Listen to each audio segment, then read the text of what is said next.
I saw it on a friend's status. At first, I just let it slide, but then I saw it in a group that I'm in, really with balls. I said, okay, it's gonna join.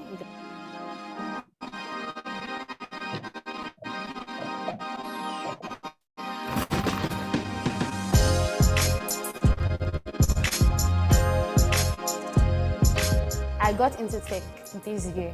I've heard about it when I was in school. I actually joined a software development training then, but then I realized that coding is not for me, so I dropped it. But then this year, someone posted it on a status that you can get into tech without coding.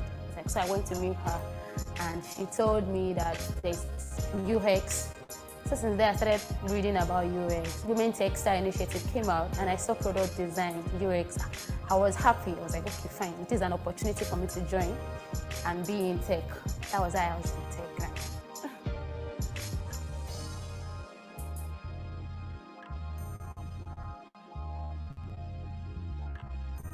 Oh, when I started, I didn't have the right knowledge about UX before. I was just reading.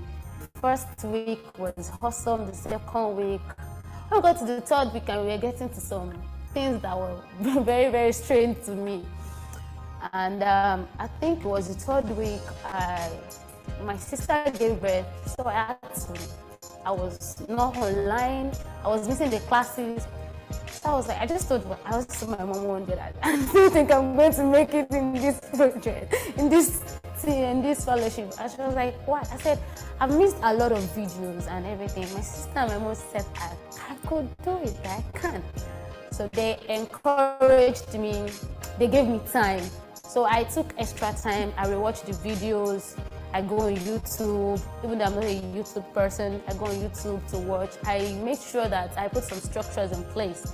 Like I make sure that every day a mail is delivered to me from Medium about UX. So I started reading more about tools, about Figma or UX, and then also in the fellowship, after I got better in the design thinking and everything, then the fellowship, I love the way the fellowship is.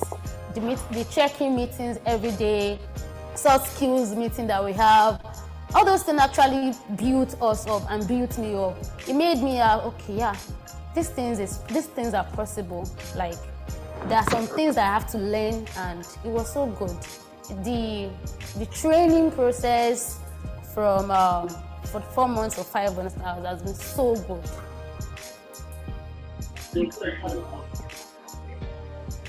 About the final project, we are asked to do the facial recognition app for school. Our project is coming on fine. We did a new presentation yesterday, and I'm so glad that we get from the inception to where we are now has been good. Seeing ladies work together is one of the things that make me proud and make me happy.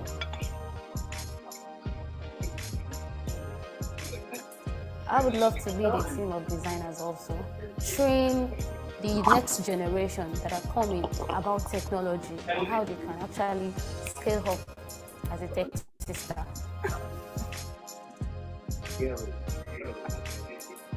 My word of appreciation to the women Techsters and the Microsoft team. It's something that we don't see around so much, building up women like that, and I'm so grateful that there's a platform like this that other women can join and scale up in tech.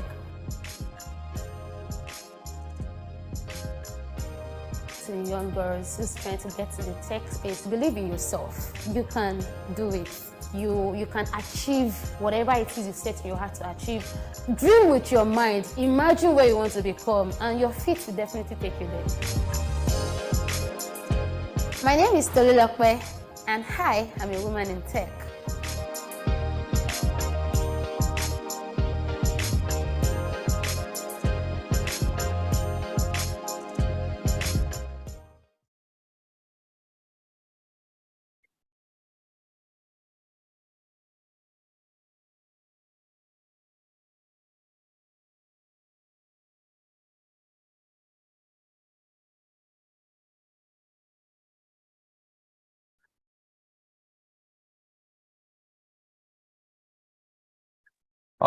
Good morning, everyone. Good morning, fellows. Good morning to every one of us on this call. We're very, very glad to have you guys on this call once again. Happy New Year to everybody. And I'm very, very happy to see everyone's face and, everybody being on this meeting. And I trust you all had a wonderful holiday. I trust your holiday was very, very great. It was sweet. It was superb, right? All right. Not just to delay our time, right? So we'll be going straight into our business of the day, right? So we have our facilitator on this call, where she'll be speaking to us about freelancing, how to access Upwork accounts, and how to navigate Upwork and everything that you might be needing as regards freelancing and accessing freelancing platform as well, right? All right. Nkechi, Felicia, please, if you are on this call, you can kindly unmute your mic and turn on your video so we can get to know you. Hi, freelance queen.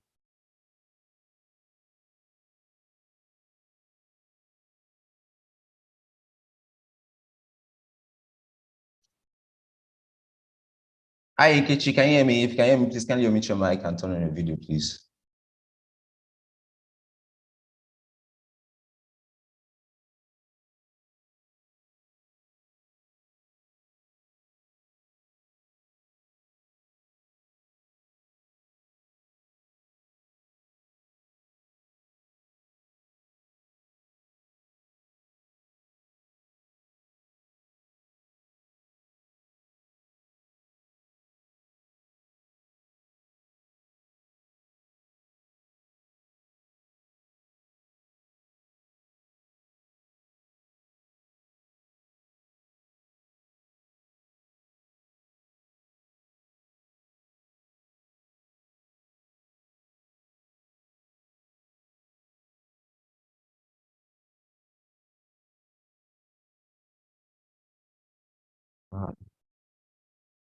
Hello, Nkechi.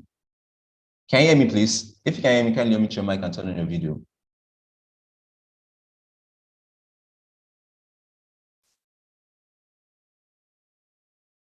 Okay. Before I believe our facilitator is probably having technical issue.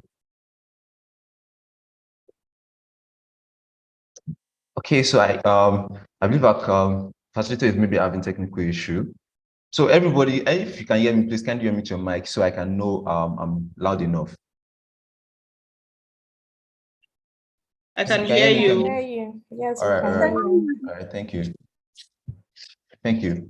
All right, so before we have our facilitator gets to introduce herself to us and give us what she has for us. So I would want us to just not to just stall the moment, right?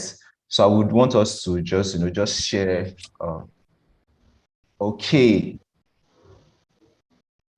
Kechi, can you hear me?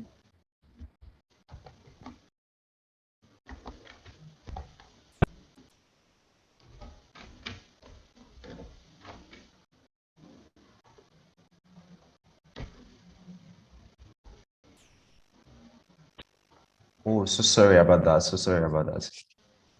So our facilitator is having technical issues, so she's saying that our sound is bad currently. So we'll be giving you time to set it up while we try to just move ahead with things.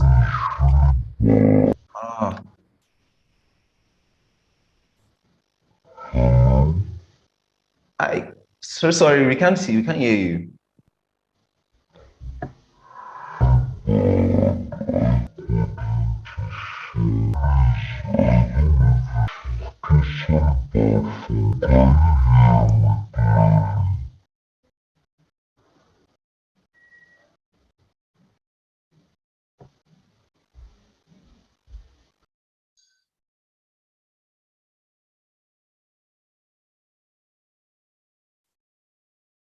All right.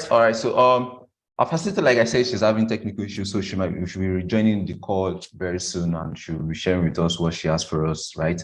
Okay, so just to go ahead with this, I would want us to just give us a little bit of feedback on how our holiday went, how if you enjoyed this, just give me some reactions. Let me see your reaction as to how your holiday went. So if you want to, for our fellows on the Zoom call as well, if you want to share, just give us a little bit of gist or things that you want us to know about how you spent your holiday, right? So you can just unmute your mic and you just share with us, right?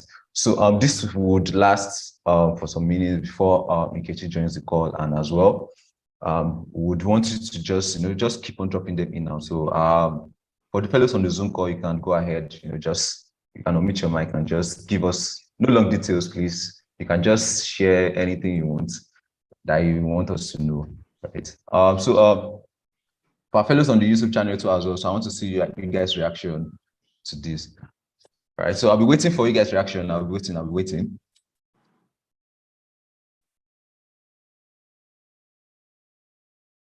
Okay, does anybody, you can just drop for fellows on the Zoom call, you can just drop reaction. You can just drop, details that you want us to know. I mean, just anything you feel that is more important. Just share us, just gist on how your holiday went, how you spent your holiday, right? Just give us a little bit of gist that we want to know, right? So this will just last for a minute, right? So I'm waiting for that.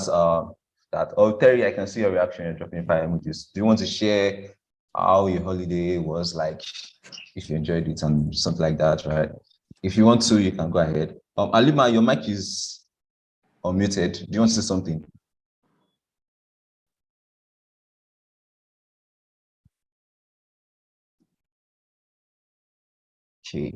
Okay, so okay. Evelyn is saying, okay. Hi, everyone. Good morning.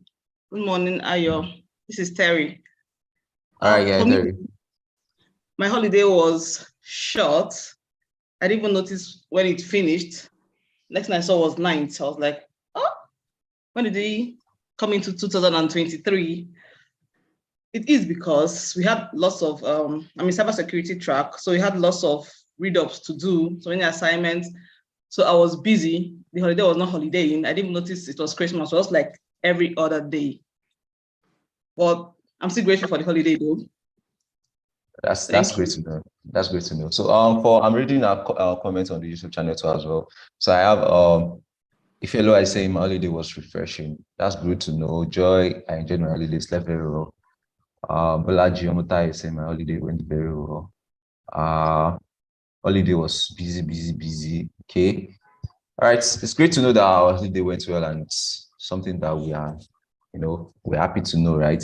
So I'm seeing Evelyn also is saying, it was time to refresh. All right, that's great to know as well. Okay. As well, I just noticed that the pre-assessment link, as we shared with us already on this call, right? So I would want us to, just fill the pre-assessment tests right now. I've shared it with everyone on this call. That has been pinned right on the YouTube channel too as well. So every one of us should start filling up the pre-assessment test, right? So once you're done filling it up or answering the questions that are on the pre-assessment test, right? So you can just comment done, and we can just go ahead with the business of the day, right? All right. So I'll be waiting for everyone's comments. Just say you're done. Just comment done for us to just move ahead with this. I'll be waiting for every one of us to give us our comments once you're done with the pre-assessment test.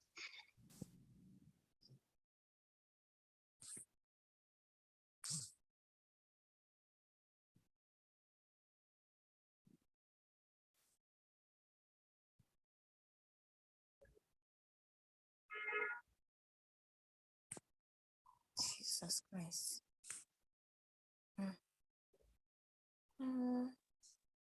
Never experienced this kind of pain on my stomach. I'm going to do this. I'm so sorry. Imasunu, you are unmuted. Can you unmute your mic, please? Or Winner Blessing, please. Can you unmute your mic?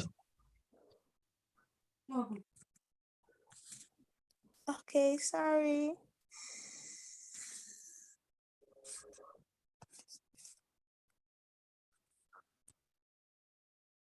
I'm so sorry. Imasunu, you are.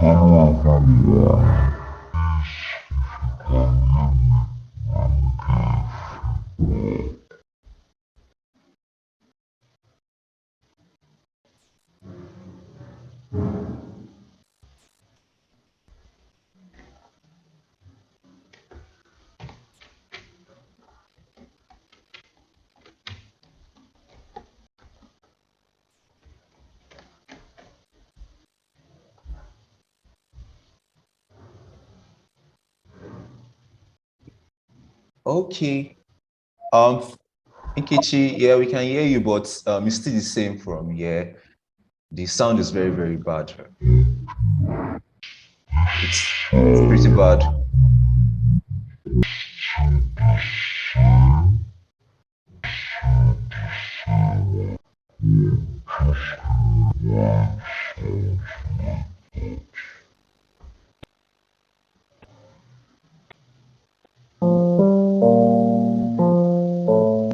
Nkechi, if you can hear me, you can just try to leave and rejoin once again, because the sound is still the same. It's really, really bad.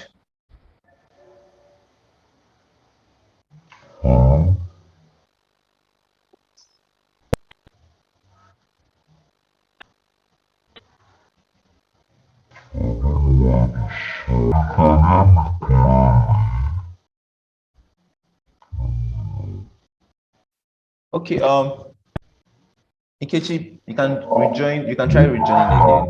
If you can hear me, you can try rejoining again.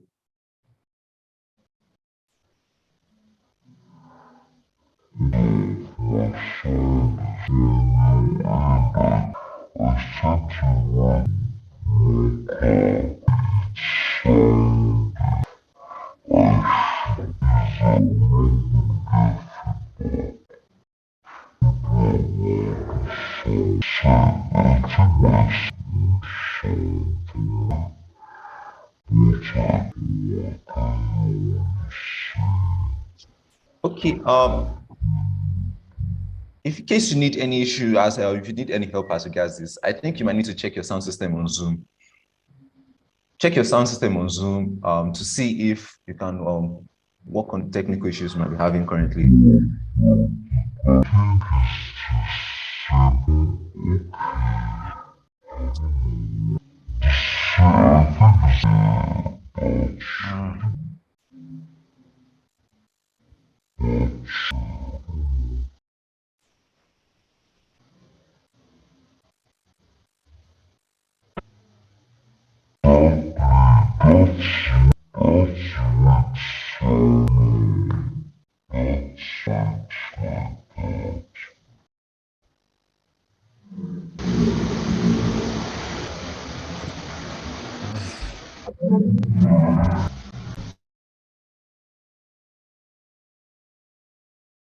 Okay.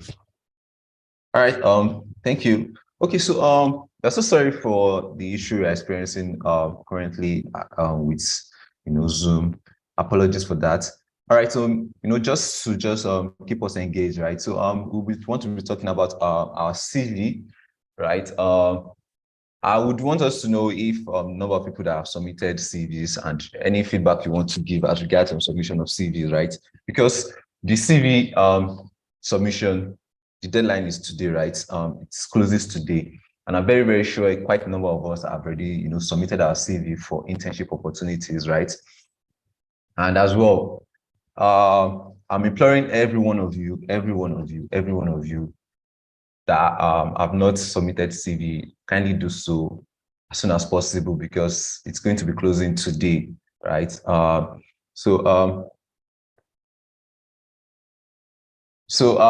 that's what we'll be giving to you guys. So just fill the CV, submit your CV, and we'll be checking this for as regards internship opportunities that we have for you guys, right? And again, more important thing to note as regards the CV as well is once you are filling up the CV or once you are editing it, please kindly put your name. For example, my name is Ayotomide, right? Ayotomide Lesomi. Put your name, then an underscore with your role, right? So this will make it very, very easy for us to recognize the name of the fellow, right, and the role or the learning track that you are currently in. So it would save us the stress of looking for your learning track, right? So once you put that, would make it much more easier, right? So it will make it very, very easy for us to recognize the track and every other thing that we need to know, right? So if you have any issue as regards CV that you want to talk about, you can just drop your comments and let me know any issue you might be having currently as regards CV. All right, so I'll be waiting for all of us comments now. So I want to see your reaction. I want to see your, your feedback as to anything you have pertaining to submission of CV.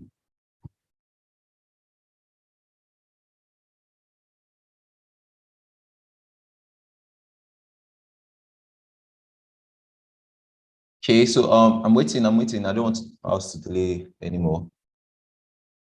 Okay. I can see Terry. Okay. All right. So Terry, that's like the formats we need, right? So that's like a great one. All right. So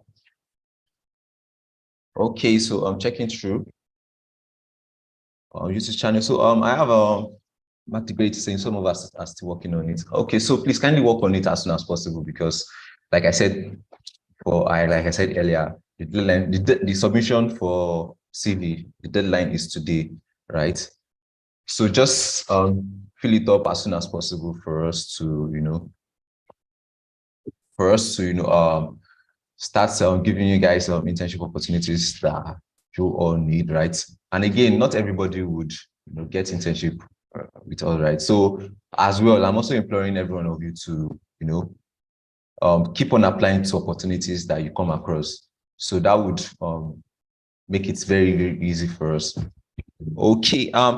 Please, if you can hear me, you can just, okay. I think I'm audible enough now.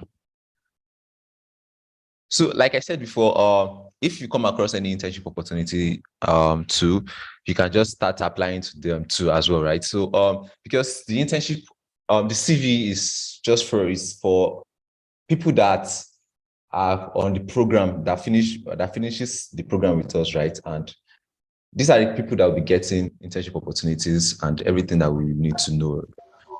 Okay.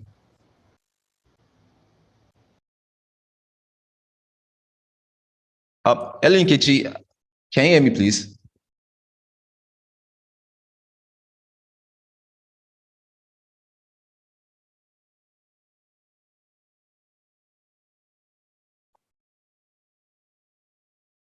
Hi, Okay, Tommy Day. Good morning. Can you hear me?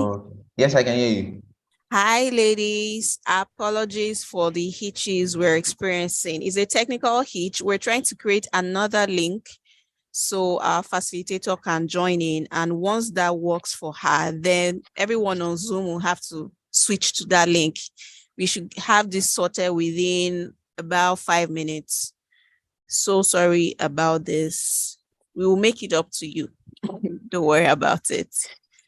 Oh, and by the way, I just wanted to add that regarding the CVs, I noticed that we were calling for CVs, people were uploading CVs, but when we're double checking, we're seeing that some of you that sent your CVs, you have dropped from the program. You have left us in the code, but you still want us to give you internship opportunity. How's that going to work? So please, if you're in this category, please, let's be honest with ourselves. If you have left the program, you could not continue learning. We cannot get you an internship opportunity. Please note this. Apart from that, there are fellows who have not been attending classes, your technical classes you've not been attending. Soft skills you have not been attending, right? Assessments you've not been submitting. We have records of all of these. We're going to check it. Please note that these things will be checked before we give you opportunities, because it's not fair on the people who have all this information up to date, who have been attending classes, have been submitting their assessments and all of that. It's not fair on them that we give the limited opportunities to you who did not take the program seriously, right? And I'm really hoping for this, your what's it called, your town hall meeting to happen, because I think that more information will be shared with every one of you, so we know who is graduating, who has met up to the minimum requirements and all of that. So it's those people that will be our priority for placements. Please note this. Also, we had mentioned that you should kindly upload your CV in your name, like save it in your name underscore your specialty underscore product manager underscore software developer. But some of you decided to just send your CV with your name. It's so difficult. Let me try to paint a picture of what you make us do. It means that when we're looking for software developers and we go on that CV submission list, we just search for software developers. We don't start searching for your name. So if your name is not, if you didn't save your name with your skill, when we're looking for that particular skill, your name will not pop up. And there's really nothing we can do. We can't start checking each CV. There's over 600 submissions now. We can't start clicking on each, looking for your role or your specialty. We can't do that. If you know you submitted your CV like that, except we're really desperate, like some people that have been begging to send CV, back-end developers in Nigeria and Kenya, we're really, really desperate to send out your CV. So we have to go back and be checking manually from our master sheet. But it's not the same for other learning tracks. I would just search software developers, the CVs that pop up, I send them out. Some of you send CVs and the beginning of your CV starts with numbers. I saw some that starts with 00000 CV name. We cannot work with that. Let me just break it down. The best case scenario is that when we're finished placing other people or we're finished sending their CVs, we will now start checking that, oh, these names that were wrongly saved, who are they? What learning tracks do they belong? What country are they in? That is when we would remember you. And that's just the honest truth. We can't do this manually. You have to help us to help you. And that's why we gave a 3 to 4 weeks leeway for you to upload your CVs. Up until this morning, like this. Today, that is the deadline. Somebody still sent me a message to say, oh, they're just learning that they're supposed to, she's just learning that she's supposed to submit her CV. That's very unfair because we've been sending you emails every week, soft skills invitation emails where we sent you the template. We sent you the template in the second week of December. This is 1 month later. Somebody is saying they are not even aware that there's a template. We've been having soft skills training throughout December. We did sessions on, CVs, and we've been talking about CVs, even on your team's groups. We've been talking about CVs, but it's really unfair for somebody to say they didn't know. So please, just a quick heads up. If you know that you have not submitted your CV, you are still working on it, today is the deadline. However, if you have a special situation, maybe some people have emergencies they had to deal with, that's fine. Let us know via DM. But today that form closes and we need to start working because we can't keep everybody else waiting because of a few of you. Okay. And after this session, after Nkechi is done, we'll still have another session. Please wait on the call so we can have our family meeting. Okay. Nkechi, can you hear me now? Yes, clearly, finally. Oh, great. Sorry about all the technical hitches. Ladies, please get ready, get your notepads and everything ready to learn. Nkechi, over to you. Okay, good morning, good afternoon from wherever you're connecting from. I'm really sorry about the technical issues. I actually tried almost all of my devices and I got the same feedback. So presently, I'm looking on my system and I have my phone connected also. So I just needed to get this out of the way. Thank you so much for this opportunity, and I would have loved to be seeing faces, but I don't know what's happening, but it's fine. We'll just continue. But if you can hear me clearly, just let me know that you can hear me clearly and I should shoot. Yes, we can hear you. We can hear you. Okay, yeah, we can hear you. Okay, I also want to know if you'll be projecting my slides. Yes, as well, you'll be projecting your slide for us to see. Okay, yes. Before we start, there is the first slide has a video. Can we have that video? It's about 3-4 minutes here. Can we have that video? Sorry, I'm working on this currently. I'll be sharing soon. Okay. So I want to appreciate the organizers of this gathering and this. And I also want to celebrate those of you that have been a part of this. I learned that we are all women connected to this. So I also want to congratulate you. It's really not it's really not it's not something that we should take for granted. Whenever an opportunity is given to you to learn, to add value to yourself, especially in this kind of era that we're in, it is something that you should grab with your whole hands. If you check out, you get to know that what you're learning, it's really cost a fortune for you to get them, and it costs a lot. And some of us are getting it for almost free.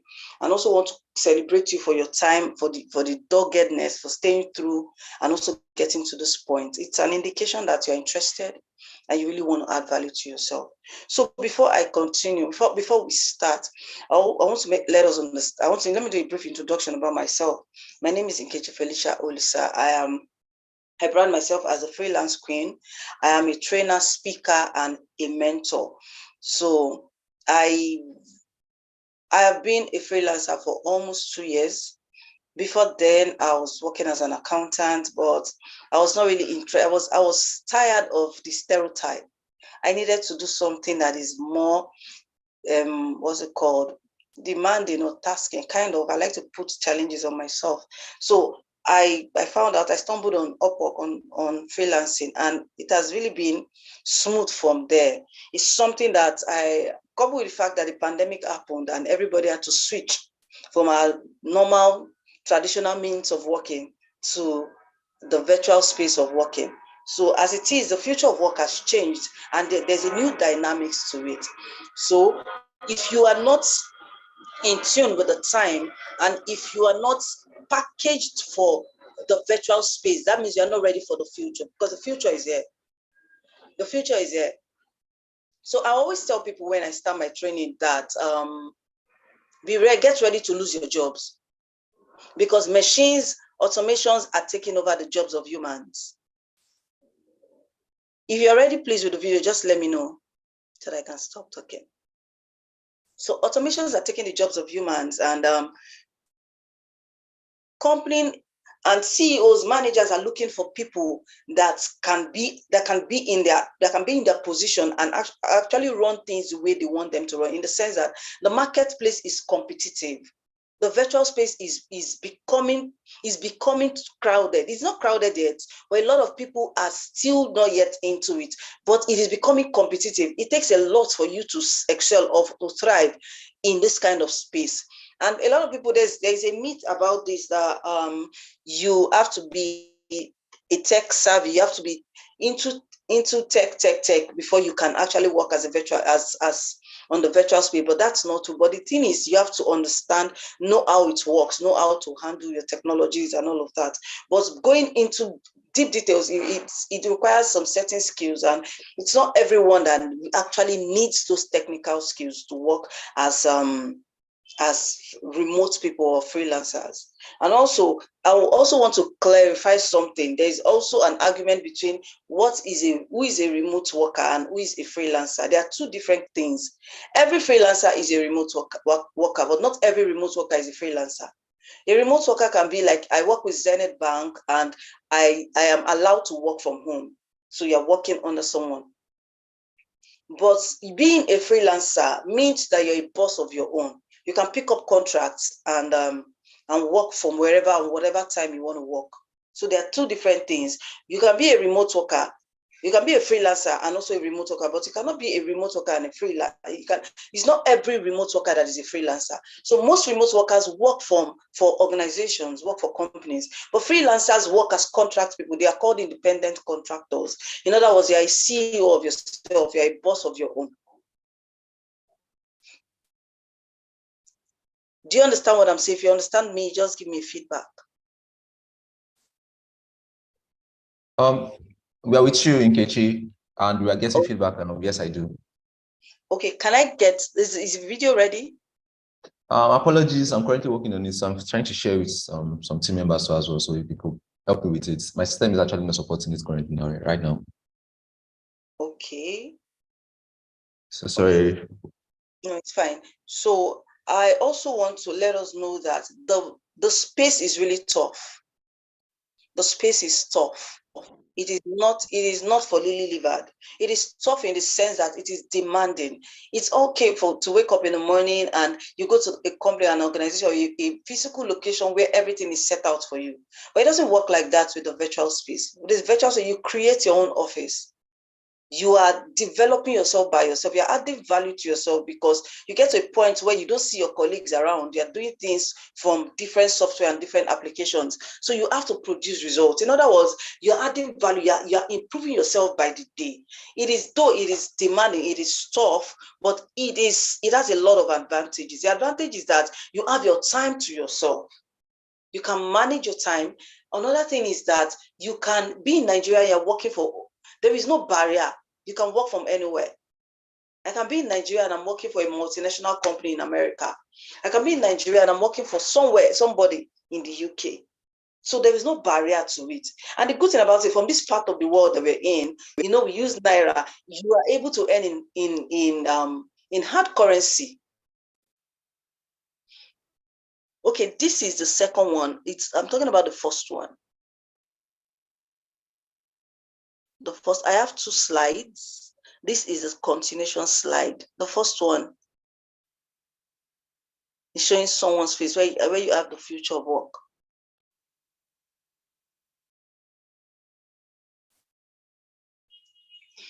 So the advantage is enormous. It's something that you will really enjoy and like. All you need to do is to develop the capacity to be able to stay in this. It's a top ground to stay in the space and add value to yourself.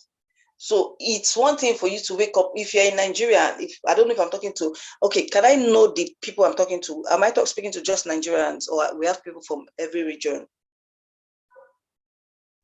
We have people from across Africa. We have people from South Africa, Egypt, Kenya, Ghana, Morocco, Sudan. Ladies, rep your countries in the comment section. So it's not just a Nigerian affair. It's not just a Nigerian affair. Okay, 15 African countries. That's fine. Okay, yes. Because I'm in Nigeria, I'm not being biased. Sorry, I'm going to be using examples. Okay, somebody is saying she's from Canada.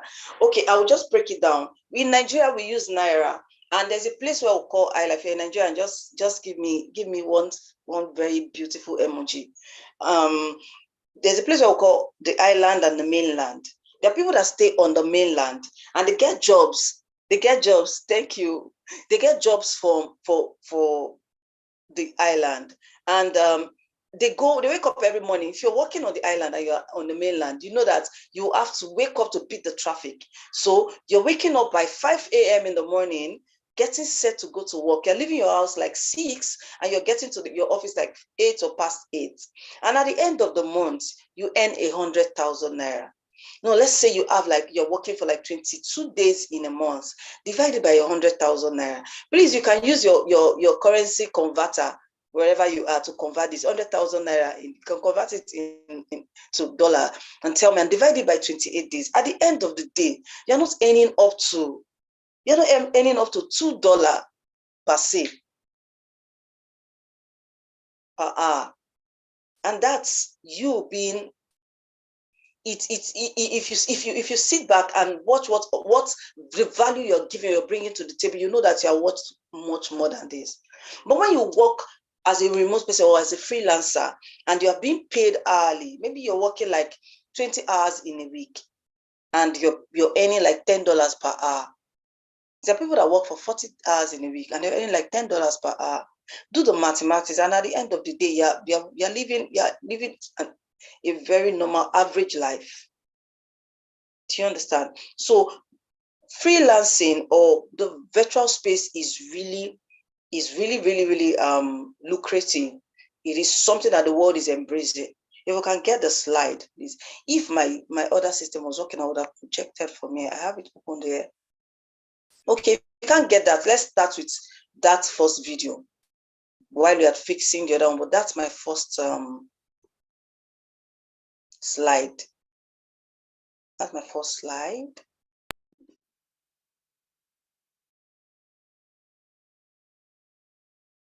Okay, this is it. That's it.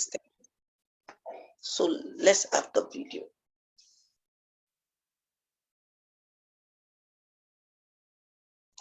Yes, play the video.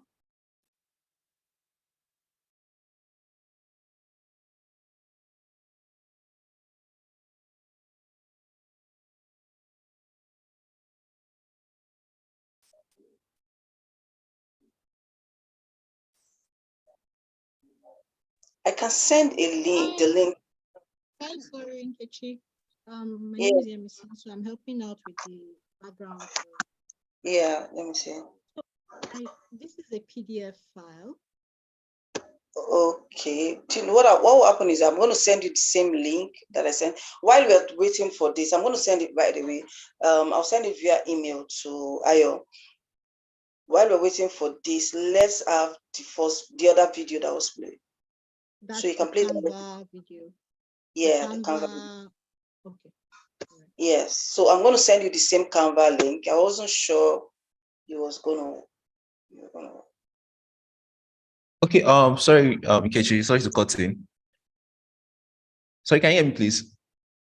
Yes, I can, clearly. All right, so Noka will be sharing her slides with us currently. So I think she has access to the slides, so she will be able to share the slides with us. And as well, you can also share the link to me via email, so we can Yes, for us to work on it. All right. I just sent the link. So.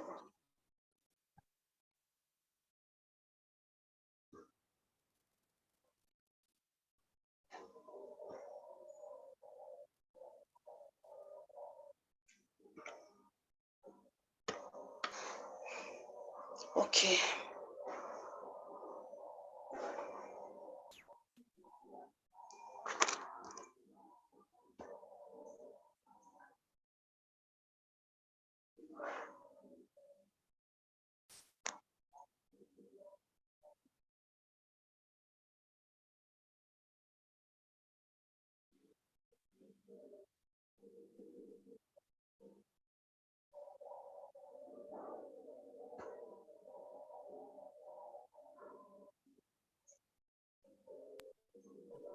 Okay, so Ikechi, please can you confirm if you can see the slides?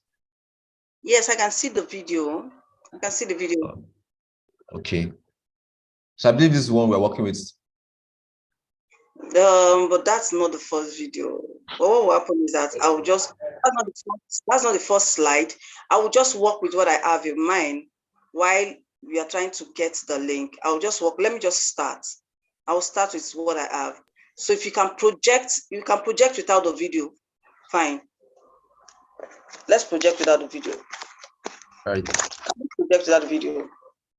So I'm just going to work with mine, what I have here. Okay, so should I share the previous slides that I shared before? No, the first one, what I had, the freelance onboarding one. Okay.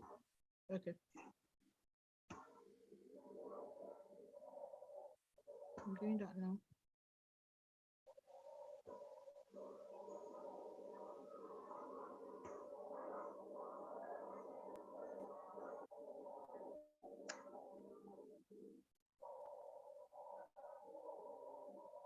So I actually sent a link to the Canva. So maybe at the end of this slide, the end of this session, we'll go back to the video. But I think we can do without it for now. All right, everyone. I want to welcome you to this session. Please, I'm really going to rush, but I'll give us time. I'm really going to rush, but I will ensure that I drive it home as possible as I can. And I'm very sure you guys will have a good time. Let's throw away all of the technical issues we've had. I know a lot of us have been here for almost 1 hour, but at the end of the day, we'll definitely get results out of this. And I'm going to walk you guys through. I will actually mention this is what I had in mind to do a 40 minutes teaching. Then we'll have like a 5 minutes conversation and a 10 minutes assignment.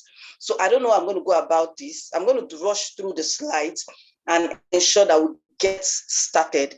And then we might not have conversations. I'll just give you guys like 5 minutes to set up something, and then we'll come back and do the last slide. I don't know if that's fine. So yes, it is. I don't know what we're working with now is 1 hour. We're working with 1 hour, right? That's fine. Yes. Okay, so I'm going to be teaching you guys how to kickstart your freelancing career. That's what I'm going to be doing. So what's freelancing? Everybody have been asking, what's freelancing? What's freelancing? I don't know. Freelancing is like I said, there's a difference between freelancing and remote and working remotely.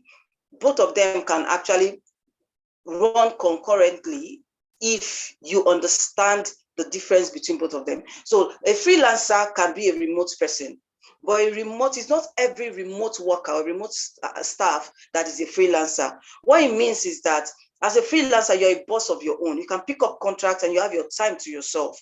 But as a remote person, I can be working with Zenny Bank, or I can be working with any multinational company, but I am allowed to work from home. Maybe I have my physical job. I go for the physical office like twice in a week, and I work from home like 3 times in a week. So you are still answerable to somebody in the sense that you still have a boss that can actually sack you. You still need to visit your office from time to time. But as a freelancer, you don't need to visit your office. You work from fully, your office is your home. Your laptop or your system or your computer is your office. You're not working for, you're a contract person, you're a contract staff. Sometimes you can be a full-time person, a full-time worker, maybe you work for 40 hours in a week, but you are still a contract person. We are called independent contractors because we have our time to ourselves. We don't go to any physical place or physical office. So freelancing is your regular job that you do, the regular job that we carry out, but at the confines of our homes with the aid of technology. So technology helps you to become a freelancer. For you to be a freelancer, you have to be connected to the system, to the internet. The internet helps you to connect to everywhere in the world. So with the internet at your beck and call, you can actually get to anywhere you want to get to. You can actually do anything you want to do, work wherever you want to work with and whoever you want to work with. Having the right required skills in the different fields or the different areas that you are called to work or that you are trained to work in. I learned that most of us are working, have been trained in different fields. Like we have those that are trained in the area of cybersecurity, those that are trained as designers, those that are trained in different aspects. So that's really good. So for you to work or to function in that skill, in that area, you need to understand that you have to be connected to the internet. You need the internet to carry out your jobs. So there are different case studies that I would have presented. So that was why I wanted us to see the video. The video will actually break down some things for us. What the video has is that the future of work is here. Automations and robotics are taking the jobs of humans. So how do we stand out in this kind of space? Yes, humans stay behind technology and control technology. But I learned recently that they have doctors, they have robots that are doctors that can actually carry out operations. In other words, that space is being targeted already. A lot of doctors will lose their jobs because if robots can do this operation seamlessly, I don't see any reason why we should have anybody present physically doing the operations. So the dynamics of working has changed. The dynamics of the job has changed. The future of work is here. It is being controlled. It is being managed. It's being handled. It's being carried out with different technologies. And what helps us to stay abreast in the society is our ability to know how to use these tools and to stand out. So the case study I have, I don't know if you have the slide that has embracing the future of work. That's after this. This case study, if you can see my screen, you can see that on the left-hand side, you have the number of freelancers in millions. Below, you have the freelancers in total, and we are using US as a case study. Now, as of 2017, the number of freelancers that they had in the US was about 10 million. That's 2017. No, this is before. This is after the slide. I'm talking about embracing the future work. No, go back, embracing the future work. So, yeah, as at 2017, can you see if you can see my screen? Drop something on the chat box.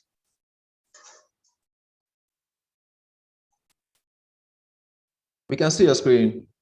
Yes, okay. As of 2017, the number of freelancers in the United States of America was about 10 million or less than 10 million. That's about 35% of the workforce in the whole of America. I'm using America as a case study. That's 35% of the total workforce in the whole of America. As at, let's move it to the middle. As at,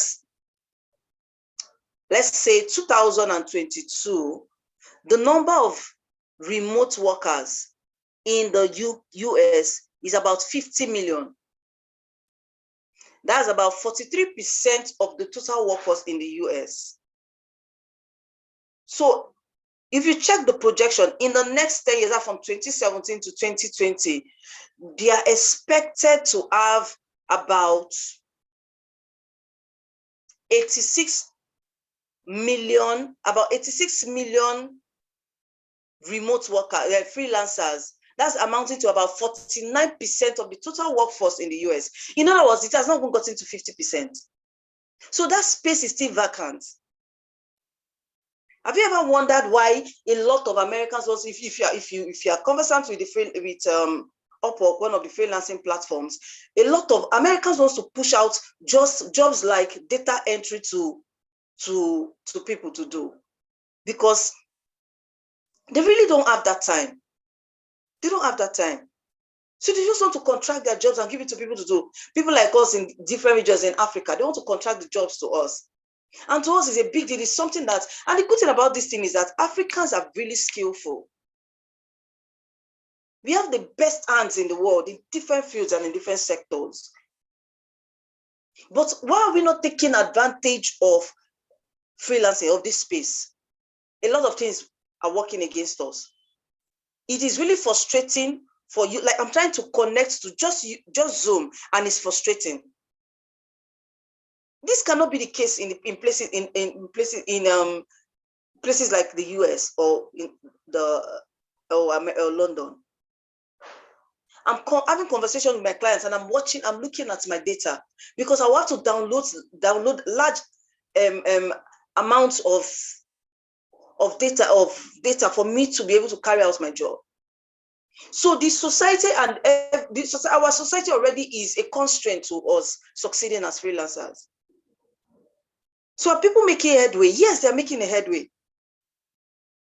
And for you to be a remote person in this part of the world, it is quite expensive though, but it is lucrative. Now, if I'm earning like, let me say I'm earning like $2,000 in a month. In our today's currency, that's about 1.5 million naira. I usually tell people, how many managers are earning 1.5 million naira in Nigeria?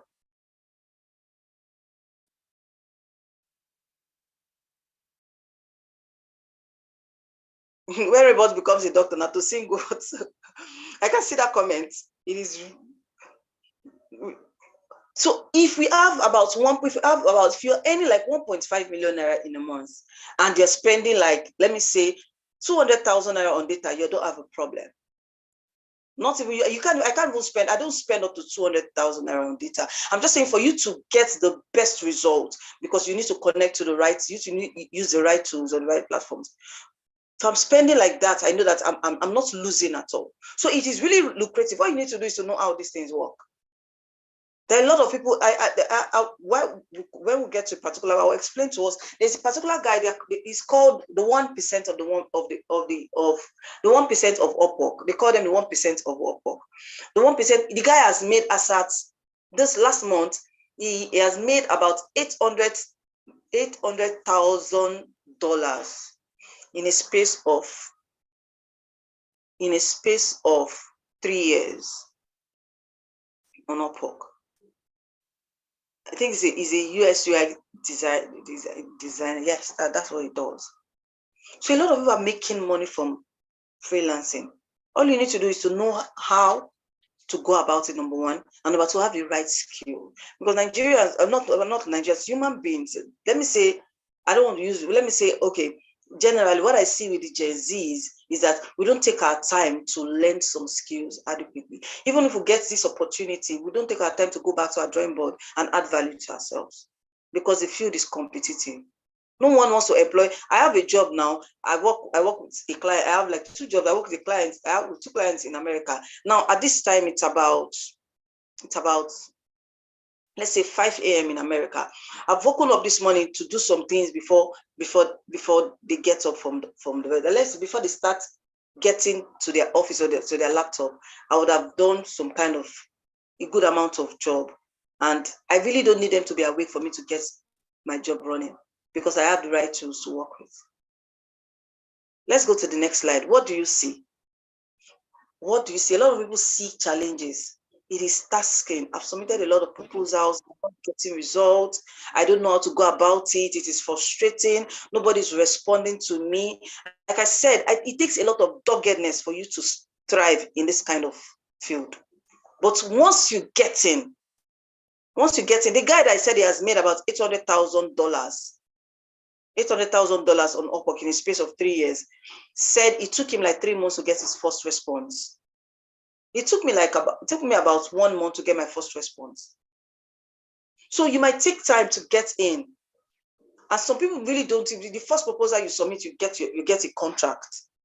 And now I'm talking about platforms like Upwork, that's where I work. So there are different platforms. We have about 70 platforms that you can work with, job markets, that you can, job sites where you can carry out your freelancing jobs. And there are a lot of them. We have the likes of Fiverr, we have the likes of Freelancers, but I like to use Upwork. I feel Upwork is the most organized amongst all of them. Aside that, if I'm doing Fiverr, I will have to just drop a contract there, and people are pitching for my contract, pitching for my skills. But when I get a job in Upwork, I'm being paid hourly. It's like a regular job. So there are a lot of platforms, but for the sake of this training, I'm going to speak mainly on Upwork. Then if we need to explore the other platforms, we'll know how to go about it. So what do you see? Do you see challenges? Do you see restrictions? Do you see the Nigerian government that is working against you? Do you see that there is no light? Because for you to work as a freelancer in Nigeria, you need a generator, you need a good network, you need a good, network. You need to ensure that you have your lights 2/7. You're buying fuel and all of that. What do you see? Do you see those challenges? Or do you see the fact that I can't even afford a good laptop? Do you see the fact that, okay, the noise around me, the people around me are disturbing me? What are you seeing around you? We have a lot of restrictions. Is it that I'm submitting proposal for the past 1 month and I'm not getting a response? What are you seeing? Are you seeing the challenges, or you're seeing the opportunities? Let's go to the next slide. The next slide says, are you ready? If you are ready, type on the chat box and say, dear future, I'm ready. If you are ready, let's see if you're ready. Just type on the chat box and say, dear future, I'm ready.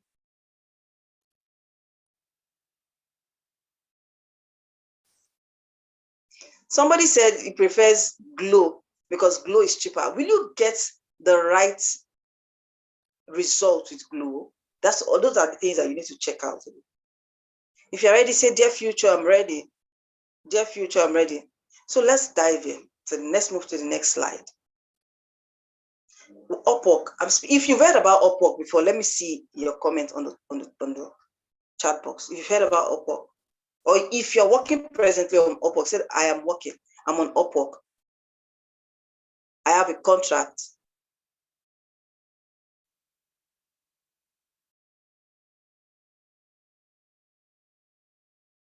So who is interested to learn about Upwork? If you're interested, if you want to learn about Upwork. All right. So Ikichi. Yeah. I'm so sorry to cut you in. So we have fellows on the YouTube channel too as well. So I'm just trying to drop their reactions to as well to read it to you that they have idea about the Upwork thing that concepts you are teaching us today too. So I was seeing comments and saying, oh yes, I have Upwork knowledge and stuff like that. Quite a number of comments are rolling in, not only on Zoom alone. Yeah, I can see them. So somebody just cracked me up. She said that I opened Upwork, but I no see shishi. Okay, today I'm going to walk you through the platform, and you will go back and you see shishi. Don't worry. You go back and you see shishi. Okay, my friend is presently in the UK. I have quite a lot of friends that have traveled. One is in the UK. She introduced me to Upwork. She works as a technical support for Microsoft on Upwork. And she was working for 40 hours in a week and an extra 20 hours of overtime. That's about 60 hours in a week times $10. Let's do the math. In a week, she was earning about $600 in a week times 4 weeks in a month. That's about $2,400. So if Upwork takes their charges, give or take, she's going with about $2,000. Now, converting, like I said, $2,000 in Nigeria, today's economy is about 1.5 million naira. How many managers are earning 1.5? So there are people that actually have their prices on $20 per hour, $10 per hour, $5 per hour, $15 per hour. There are people that have $200 per hour. It depends on your level of your skill set, and what you're bringing to the table, and who needs your skill set. So it is not good enough for you to learn something. You need to go back and ensure that you're a master in your field. There's what we call disruption. Technology is causing a lot of disruption in our society. Technology is causing a lot of disruption. And you can see in technology, there's what we call there's what we call disruption. You can see a newbie come into the industry, a legacy industry, and the person will disrupt the industry. Now, what I'm saying is this: a 15-year-old boy can learn something, maybe can learn machine learning and get into the field, even if he has not been in that industry for a very long time. He just got into the industry and he will disrupt the industry, causing chaos, making name for himself, and he doesn't have a boss because he has the right skill set. So it's your skill that will determine what the value that you're getting. The value you're giving will determine the value you're getting. So how much more can you, what can you put on yourself? How many percentage can you put on yourself about your skill set? It is not good enough to learn these things. All you need to do is to add more value, ensure that you are competitive in the market. So what is Upwork? Upwork is the largest job market in the world. Upwork is the largest job market in the world. The largest job market in the world. And there are over 10,000 jobs that are posted daily on Upwork. This statistic is from 2020. So as of today, I'm very sure it will have been more than this. There are over 10,000 plus jobs that are posted daily in different fields. People go like, am I qualified to work on Upwork? Do I have the technical skill, the digital skill to work on Upwork? We'll get to know about that. The next slide. What do you do on Upwork? What do you do on Upwork? What skill do you have in general? That's what I'm saying. So people are asking, what can I do on Upwork? What are the kind of skills that are required on Upwork? You can do practically everything on Upwork. So if you rep your skill, I'm going to be slave. Once I get to the slide that reps your skill, just drop it on the chat box. We have the admin support. Personally, presently, I work as a virtual assistant virtual is more like an assistant, what I call administrative assistant for your boss. I work as a virtual assistant for my clients, and I am doing a transition into data analytics. I've started with Python, I've started with SQL and all of that. So I'm doing a transition, but presently I have all my contracts, about 7 contracts I've had on Upwork. I'm working as a virtual assistant, as an administrative person. Like I said I have a friend that worked as a technical support for Microsoft on Upwork. I also have people that do graphic designs. I have a lot of them that do different things. So let's just go. You have jobs like admin support, like a virtual. That under admin, so you have virtual assistant, you have project management and all of that. You can see it on the slide. You also have design and creatives. You have the branding, animation. I met someone also that left Canada all the way from Canada. He schooled in Canada, came back to Nigeria. He started working on Upwork. He got contracts on animation and he's earning in millions every month. And he said he's not going. He's living in he's living on the island in Lekki, one of the eyebrow areas in Lekki. It's a young guy. He's in his late. He's not even up to 30 years. And he said he's not going. What's he going to Canada? If he wants to go to Canada, he will just go there for vacation and he's back. He's in Nigeria and he's making a hell of money. What's he doing on Upwork? Animation, graphic design, audio, video production, UI, UX, like I mentioned, ordinary videography and photography on Upwork is giving a lot of. It's just to know the right people to apply to submit the proposals to. Creative writing. We also have writers. We have proofreading. I trained someone that is also into writing, content writing, and she also does proofreading. We have business writing, we have creative writings, and all. Next slide. IT related jobs that you can do on Upwork. We have the e-commerce website. We have those that are into websites design. We have those that are into game. You can see it on the slide. I don't need to mention all. The first contract, this first job I applied to, I submitted, first proposal I submitted was for an accounting job. I didn't get that job, but the person that got that job, about a 70-something-year-old man, he got the contract. So you can work as an accountant. All you need to do is to know the right tools. Working as an accountant on Upwork, you need to learn how to use QuickBooks Online to aid your job.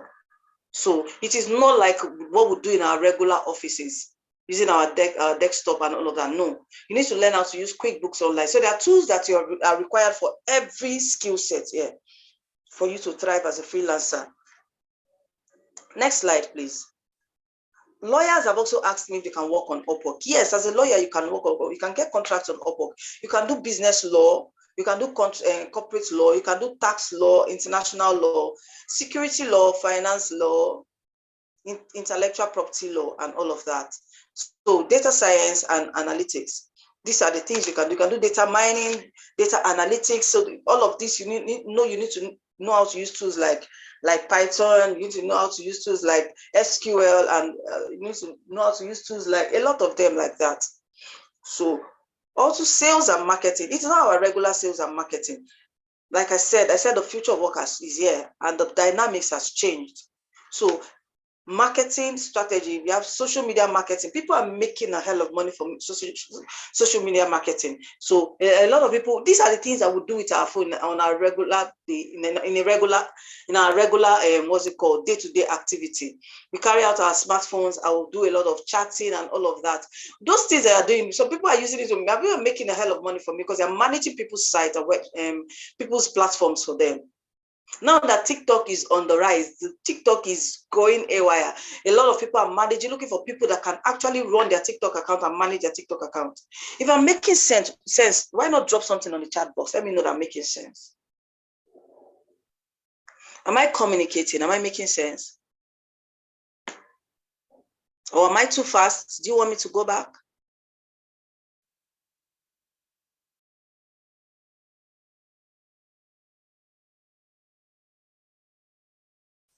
So thank you. I can see all of the comments.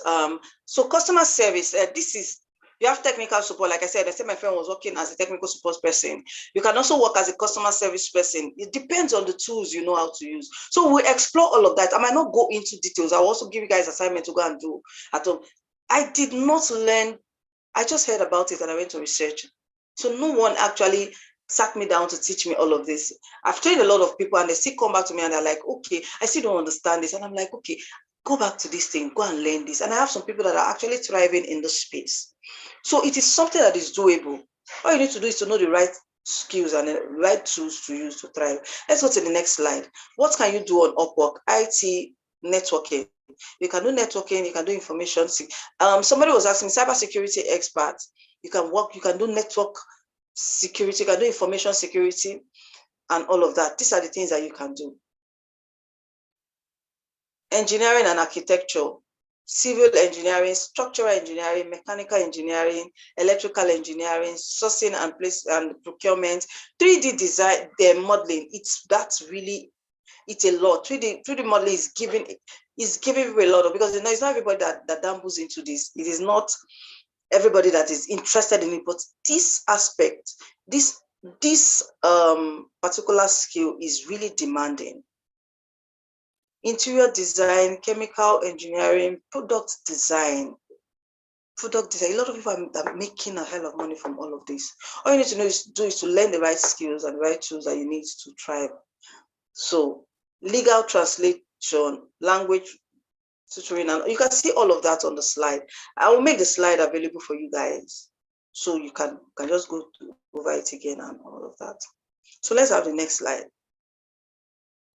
So this is where I need everybody to pay attention. If you have your pen and your paper, this is where I need us to pay attention. This is where we are going to practical. So after this, I'm going to be giving you guys 10 minutes to create your own account, and we'll come back and do have a brainstorming session. Is that fine? If that's okay by you, like drop me an emoji on the chat box.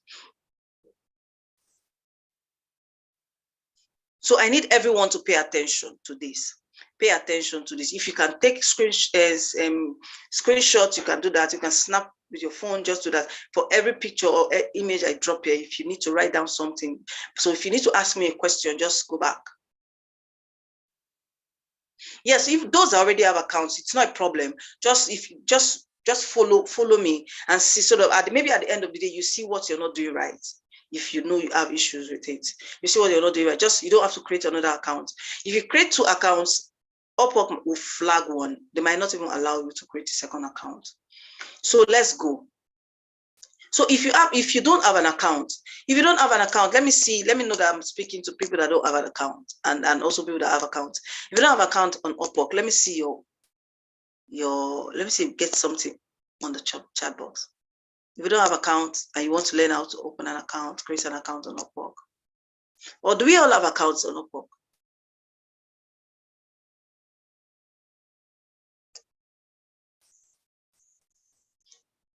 Okay.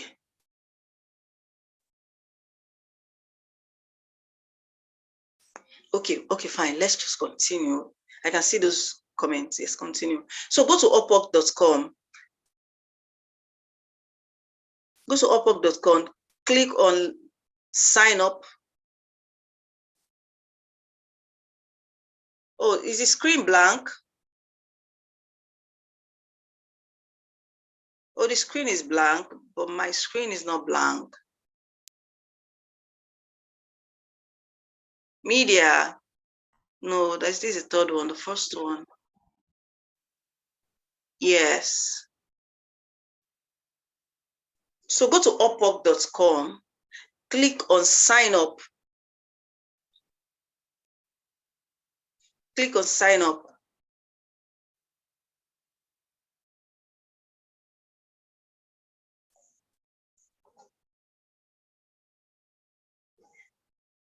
Sign up using your Upwork. Some people say you should create a job or email address. It's not needed. It's not necessary. You don't have to create a job email. You can use your regular email address. So next slide. Add your personal information, your name, your first name, and just ensure that everything on Upwork is secured. So you don't have to come up with a strange name and all of that. Just everything on Upwork is secured. So just write your name, your first name, your last name, you create password and all of that. The country you go, you can put in your country: Nigeria, Cameroon, Jamaica, America, USA, UK, and all of that. So if you're coming in as a freelancer, you click on work as a freelancer, not hire for a project. Work as a freelancer. Then after that, you can tick the boxes below. Then you move to the next slide. Move to the next slide. Start your Upwork profile. This is where you start your Upwork profile.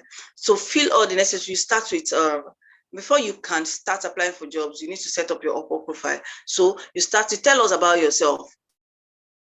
What's your main service? What do you offer? What kind of service do you offer?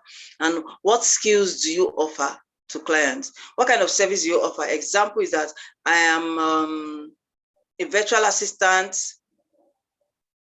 A virtual assistant, what skill do you offer to clients?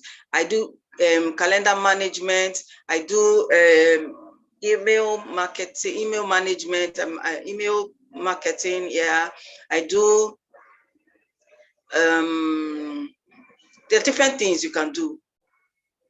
So just these different skills that you offer to clients, you just write them there. Next slide. Your expertise level.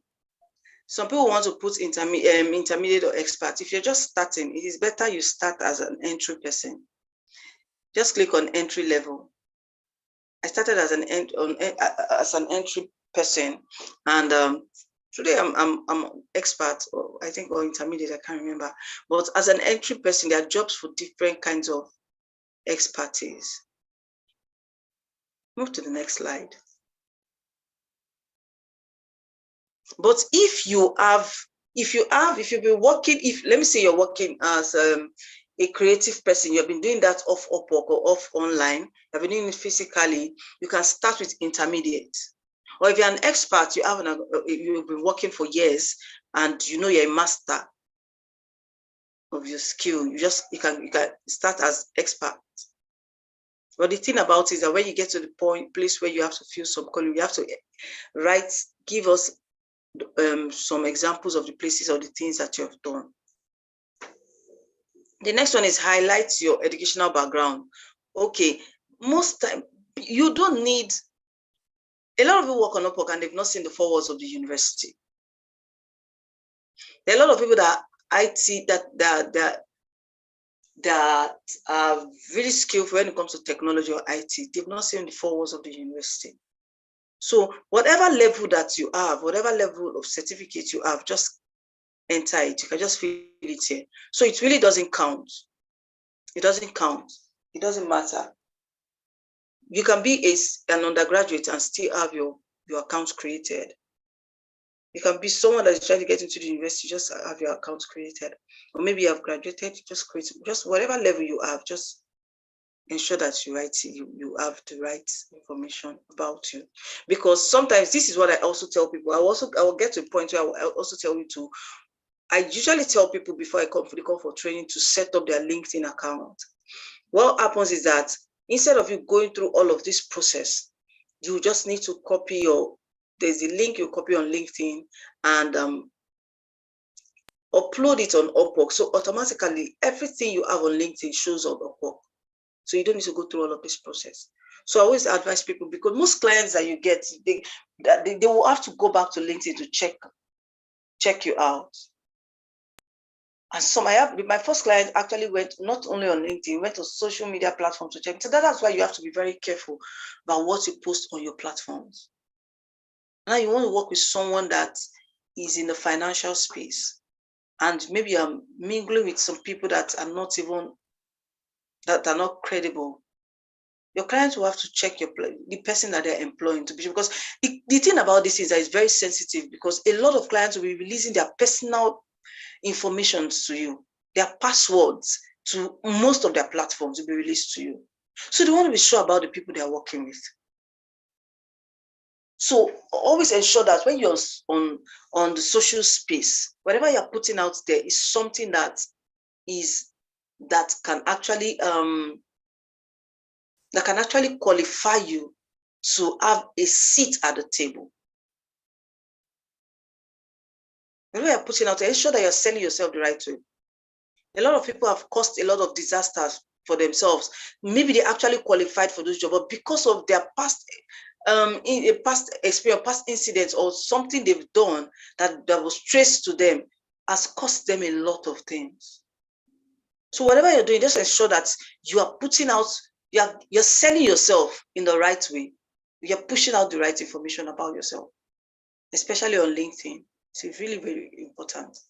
So highlight your past experience, what you've done in the past. It doesn't have to be on Upwork, maybe something that you've done outside of Upwork. Add your language proficiency. What language do you speak? You're not a native. If you're a Nigerian or you're an African, you're not a native English speaker. The native English speakers are those in America, those that have the English language. We're borrowed English language. Do you understand? were borrowed. So that we are not native speaker, but we are fluent. You can put in fluent. I speak English fluently. Okay. Somebody said his screen is blurry. Is that the case of everybody? Is any other person having that same issue?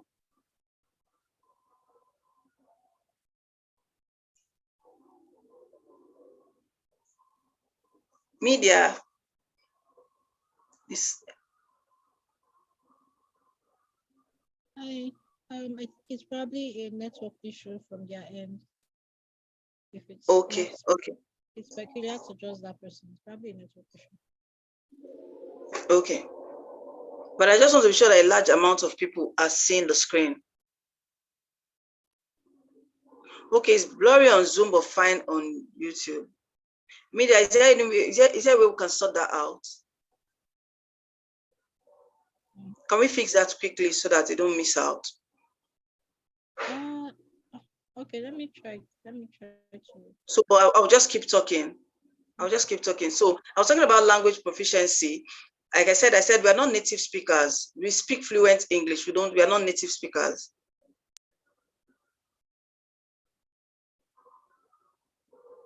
So fluent, you speak English fluent.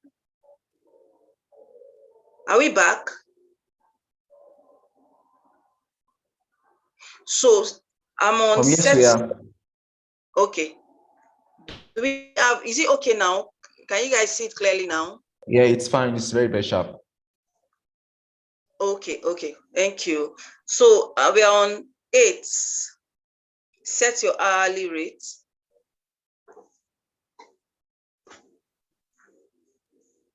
Set your hourly rate. At this point, I started with $4 per hour. I started with $4 per hour because I knew that I was on the entry level. So it was easy for me to get into the space.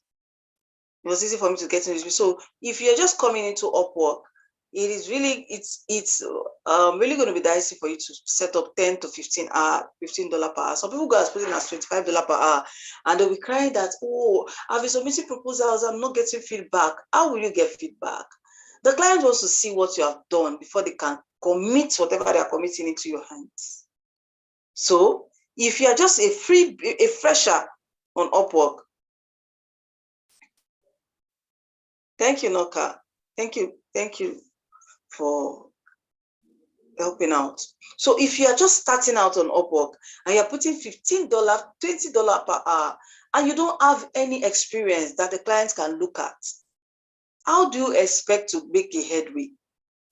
So what I did was that I brought down my price. I put in $4 per hour. I got my first contract. I got a good rating, and I moved to the next level. I shot it to $10 per hour because I already have something to brag about. So the clients want to see what you have done or what you are able to do on Upwork. So you're submitting proposals, you're not getting response. Yes, you won't get response because you're just coming in, you don't have anything to show to the client. So the client does not even trust your work. So your hourly rating is really important. They have 2 types of rating. It can be hourly rating and fixed rating. We'll get to that. We'll get to that in due time. Let's move to the next place. Indicate your title and overview. Indicate your title and overview. I'll also get to this. I'll get to this much later. I'll explain some things much later. So, but before I get to that, if I show you pictures of all of that, you have to keep your title short. I'm a virtual assistant. And also there are keywords. You know how keywords are important with social media? Keywords are also important on Upwork. Recently, I got a second contract. On my profile, I have high-level virtual assistant. High level is a CRM platform that I use for one of my clients. So, but the high level that I meant was a normal English high level virtual assistant. So somebody was looking for someone to manage a high level CRM platform. And she said, yes, you can have 2 skills on Upwork. I will also get to that, Winner. So, and she was searching for someone that can manage high level CRM, and she found me, high level virtual assistant, not knowing that I was just speaking the English, the high level. So when she contacted me, good enough for me. I know how to manage, I know how to handle, I know how to work on I've used the tool, so it was easy for me. So she really didn't go into detail. She just gave me the contract, gave me an assignment. She sent me her messages. I responded. We did the interview, and it was good. And she said, okay, she's good to go, and that was it. So keywords are really important. High level, or you show an expert, Python expert, SEO expert, content creator, Canva designer. Keywords are important. So people are looking for somebody that knows how to design very well on Canva. They'll just search and your name pops up, and that's it. So you keep your titles very short. Keep your title very short. Be specific. I will also share my own. I'll share my what's it called? My profile with you guys. I might not share it. I'll just read it out so that you guys can see can see how I crafted my profile. Be specific and include keywords, like I said, that potential clients can actually search for and they will get. Like I said, keywords are really very important. Make your first sentence count. Very important. Very, very important. Let it be catchy. Let them let it catch someone's attention so that the person will just pause and want to see what this person can offer. Next slide, please.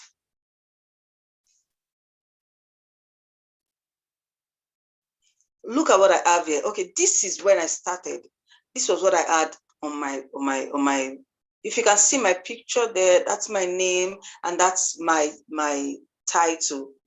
Email marketing and funnel expert, virtual assistant, modern work life. So I've changed all of this. I'm going to show you. I want to let you guys know what I have now. I've changed all of this. So your title can be virtual assistant. You can be high-level virtual assistant. You can be administrative executive. Move to the next slide. Then your professional overview. I'll get into that too much later. Then your picture profile. It's really very important. The kind of picture you have. Your face from your forehead to your chin should show. It should be clear. And you should use a bright picture. So some people will go, sometimes, Upwork will not approve a profile that does not have a good profile picture. So because of this, because I needed to get on Upwork, I needed to go for a photo session. They're not seeing all of my body, they're just seeing only my face. I needed to go for a photo session because I was intentional. I knew what I wanted. I was intentional, so I had to put it out there. So it's really important for you to have the right profile picture. Correct. I'll show samples. Then add your contact details, your phone number. Don't be scared to put your phone number there. Upwork have rules, strict rules that you should not work with your phone, your WhatsApp, or use your phone number. You should not share your number to a client. So Upwork, you also need to go and read up Upwork's rules and regulation, because your accounts can be flagged if you're doing the wrong thing with the client. And Upwork doesn't even allow you to work off Upwork, especially when you started a contract with the client. The client now takes you out, ends the contract on Upwork and takes you out. Upwork must not hear about it. If you're doing that at your own risk. So if Upwork gets to find out about it, or your conversations that were screenshot and sent to Upwork, I have reported a client before that refused to pay me. I took a screenshot and sent to Upwork. I sent them an email and they replied, there's a court on Upwork. They'll take you to court on Upwork. And they'll ask you guys to pay a certain amount of money. If not, they'll flag your account. So if your account is important to you, maybe you've earned like $5,000 on Upwork and you want to still retain your account. If it's important to you because you don't want to start from the scratch, you want to retain your account, so you want to stay out of trouble, so you don't get into their bad book. So your location is also important. Put in your address, put in your phone number. Then voila, next slide.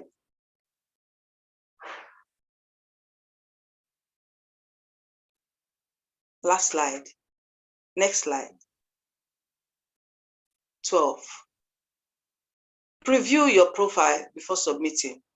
and then you're good to go. Upwork will give you heads up and say you are good to go. And that's it. The last slide, you're good to go.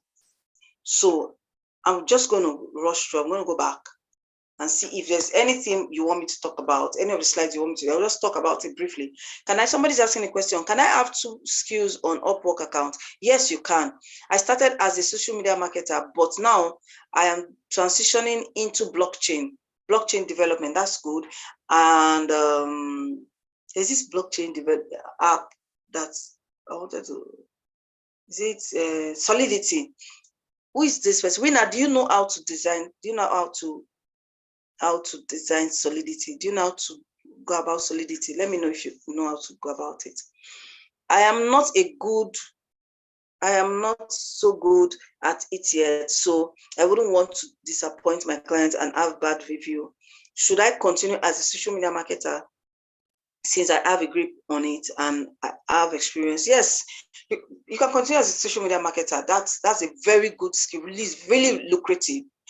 That platform is selling. It's not everybody that does website anymore. The social media is selling. That's where you push out your content. So if you are very good on social media, and another thing is that you really don't need to work on Upwork. You can be pushing out content, and you're doing what's it called, paid adverts. You can push. I'll also tell us some things that we can do. You can have a landing page, push out good content, and do what's it called, a paid ad, and it goes viral. And people want your skill. They want to employ people. You really don't have to work on. The good thing about freelancing is that you can create a platform for yourself. You can create a platform for yourself. The social space is too wide. It's too wide. A lot of opportunities that people will need to take advantage of. You are a boss of your own. You do not have any restriction. You can do anything you want to do on your space. So if you have this kind of skill, all you need to do is to know how to package it and sell it. It really doesn't have to be on Upwork. You have to package it and sell it. So that's it. Okay, I want to go back again. I said you should go to Upwork.com, create an account, add in your personal information, start your Upwork profile, your expertise, highlight your educational background, highlight your past experience, add your language proficiency. Like I said, that we are not native speakers. We are fluent. We speak fluent English. Yeah. Set your hourly rate. How much are you worth as a beginner? Indicate your title and overview. The title. Add a profile picture, add your contact details, preview your profile before submitting. If your profile is good, Upwork will accept it. If it's not good, Upwork will reject it. Okay, when I first started, you needed to wait for like 6 months before. If they reject your account, you wait for 6 months before you can apply again. But now, if you reject it, you can do it the same day and you get it. Someone is asking a question. Can I change the email address I use to open my Upwork account? Yes, you can. What I do is this. What I use to open my Upwork account is not the same account that Upwork sends information. So I have 2 email addresses on Upwork. Upwork sends information to my Yahoo Mail, and my account is opened with. If I want to log into my Upwork account, I can log in with my Google. So that's it. So I want to give us a break. Before let's have a 5 minutes conversation. What do we make out of this? I want us to set up. If you have not created an account before, I'm going to give us a 10-minute. We'll have a 10 minutes break while we have that first video playing. We'll have that first video playing. So you just take out time. Use 10 minutes to set up, create an account, and if you have created an account.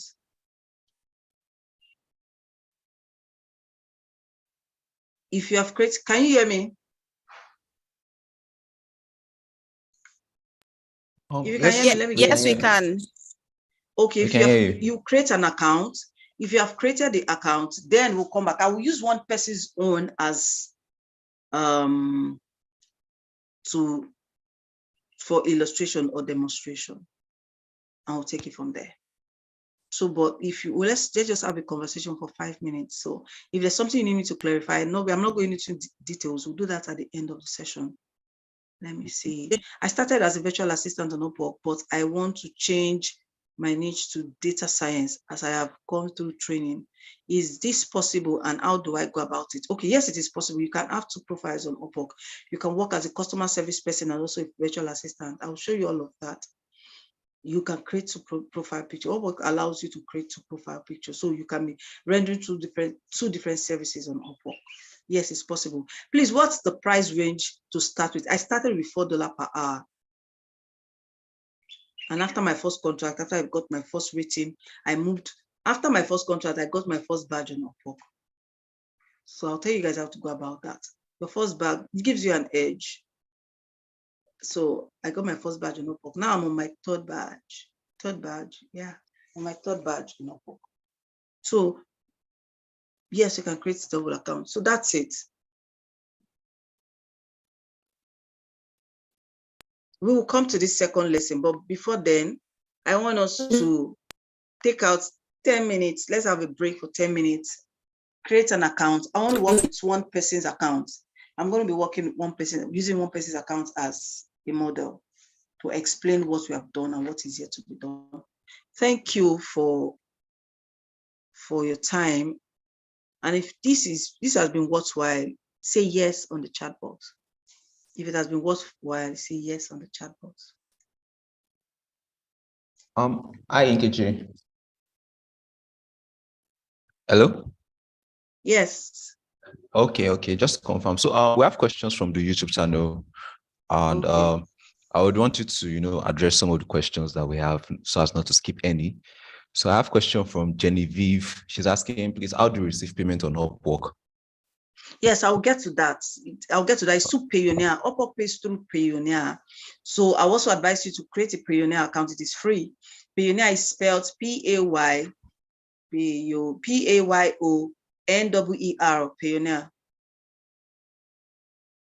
Payoneer. So you create an account. It's free. You just go to payoneer.com, create an account. Then I'll tell you how to link it. We might not have it here. I might have a session with some people later, but I don't know if that's if you're interested. I'll have a one-on-one session with you if you're interested, so that we can fine-tune a lot of things. I don't think we can exhaust everything, yeah? But I'll try as much as I can to ensure that we get to the second slide and also get you started. All right. Okay, so one more question from Abibola. So she's asking, how do we measure this payment per hour? Is it by the amount of hours required of the job or the number of hours I spent doing the task? Okay, some clients, this is what happens. Some clients can tell you that I'm giving you a contract for 5 hours in a week. So for those 5 hours, you're charging $5 per hour. So it's $25 in a week. Some can tell you that I'm giving you a contract for 20 hours in a week. So, and you have a conversation with your clients, can tell them that, okay, I'm going to be on 5 hours every day. So at the end of the week, that's 5 hours times $5 times 20 hours in a week. Do you understand? I hope that's clear. So this is what happens, is that the client determines the number of hours they want to work on their project or on their task in a week. So you put the rating on yourself. You put the charge on yourself. I want to charge $5 per hour. So if you're employed, giving me a contract for $20 hours in a week. So that's like $5 times 20 hours in a week. How did you get your first job without work history? I had work history from outside of Upwork. So on Upwork, all I did was to follow I stayed through. Guess what? My first contract came in at midnight. I was always on my phone sending contract. I actually exhausted the free connect that Upwork gave me, and I bought connect with my own money because I needed to. I was learning. I submitted a lot of proposals and I didn't get feedback. Most times on Upwork, if a client doesn't want you, they will not respond to your proposals.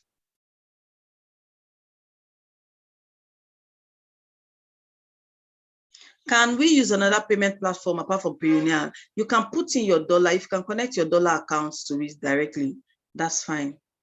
You can also connect your dollar accounts to it directly. But from Payoneer, you have to transfer your money to your dollar account. you need a domiciliary account. But if you don't have a domiciliary account, you have someone that has a domiciliary account that's also on Upwork, you can do from Payoneer to Payoneer, then the person transfers it to you. So, but it has to be a domiciliary account because it's dollar. So you pay into your Payoneer account. For Payoneer account, you transfer to a domiciliary account. I had an account on Upwork, but it was closed because I wasn't using it. Is it possible to get my account back? And how can I go about it? Yes, it's possible. If you can log into your account, they go to you, you can send their customer service, you can ask questions. I'm very sure their emails have been sent to you, so you can follow all of those links or all of those informations in your email. It is there. If you're able to log in to your Facebook account, into your Upwork account, I think it can direct you, go to your settings and all of that. So if it tells you that you have restrictions, it will also give you direction on how to go about it. Please, how do we reach you when we are ready for the linking the Payoneer? How do we reach you when we're ready? Don't worry, I'll let you know by the end of that. How do you go about the current issues with task question? Okay, Nigeria, I don't think we are being charged. We are being taxed on Upwork. All you need to do is just ensure that, okay, somebody told me recently that he stopped receiving money. Whenever he transfers his money from Payoneer to his domiciliary account, it doesn't hit his account. And I told him that I've not had that issue. So after that, I had 2 issues where I sent money to my dollar account from Payoneer account, and it did not reflect. I had to call their customer service. So I'll drop in the customer service number here. In case you have any issues, you can call them directly and they will rectify it for you. But as a Nigerian, I don't think we have issues with taxing. All you need to go is to the setting. I'll let you guys know on the second slide. But I don't know if I can go into details also. On the setting, you can go to where make payments, how to link your account. That's where you link your account, and that's where you can sort out your tax issue. What they need you to do is to put in your means of identification, and then you're good to go. That's for Nigerians. But for those in America, there are some countries that are being taxed for working on Upwork. Those in America, those in India, those in different countries, you have to put in your tax identification number. And that's where. So another thing is that Upwork collects a certain percentage from every money you make. They collect $20 per $20 from all of your earnings. 20% rather. But because I have gotten to the third badge, I've gotten a third badge, Upwork doesn't charge me 20% anymore. They charge me 10%. So they charge me 10%. So for every money you make, Upwork is charging you 20%. For those who do not have work experience yet, do you have any advice on how to get a first contract? Yes, like I said, I did have work experience on Upwork. I stayed a week. I was dogged. I was determined. I was submitting proposals the right way. There's a right way to submit proposal. That's what you should know. Can you connect an account that is not in your name? No, you cannot. Please explain more on Connect. I will get to that later. Okay, let's stop here. Let's go back to assignments. Please go. If you have created an account, let me see it on the chat box. If you just created a new account, let me see it on the chat box. Created an account and you're putting your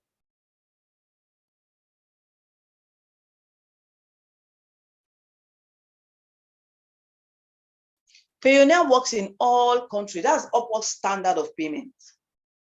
It works in all country, every country. Yeah.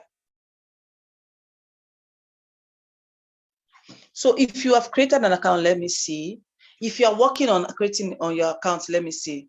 Created an account, about to upload my LinkedIn profile. That's good. That's good, Terry.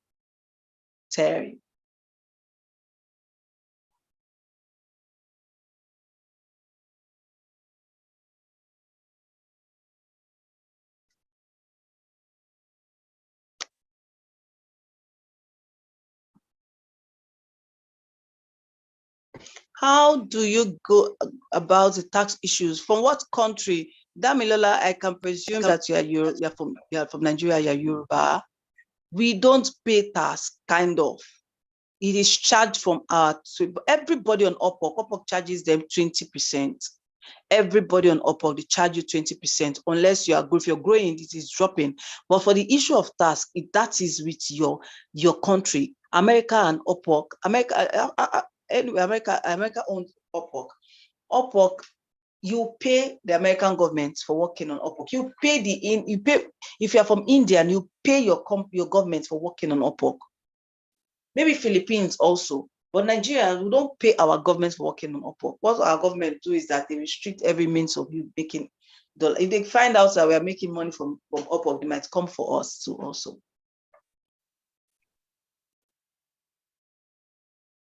Oh, okay, Damilola, okay, understand. I get that.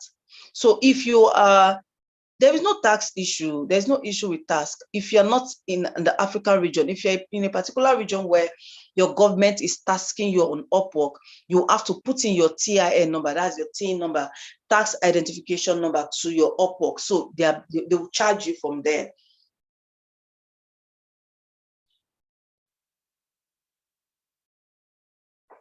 Okay. Currently working on my bio. Yes, I can see that winner. Well done. What question was skipped? Do we have to assume a foreign identity to get clients on Upwork? No, you don't. Don't lie on Upwork. Don't do that. Be proud of. When I started, a lot of people had their reservations. They were like, Nigerians are not trusted on Upwork. I am one of the best hands that I will always tell you, I'm one of the best hands that you want to work with. So long as you have a clean slate. I always tell people, you don't have to doctor anything. You don't have to do that. You don't have to do that.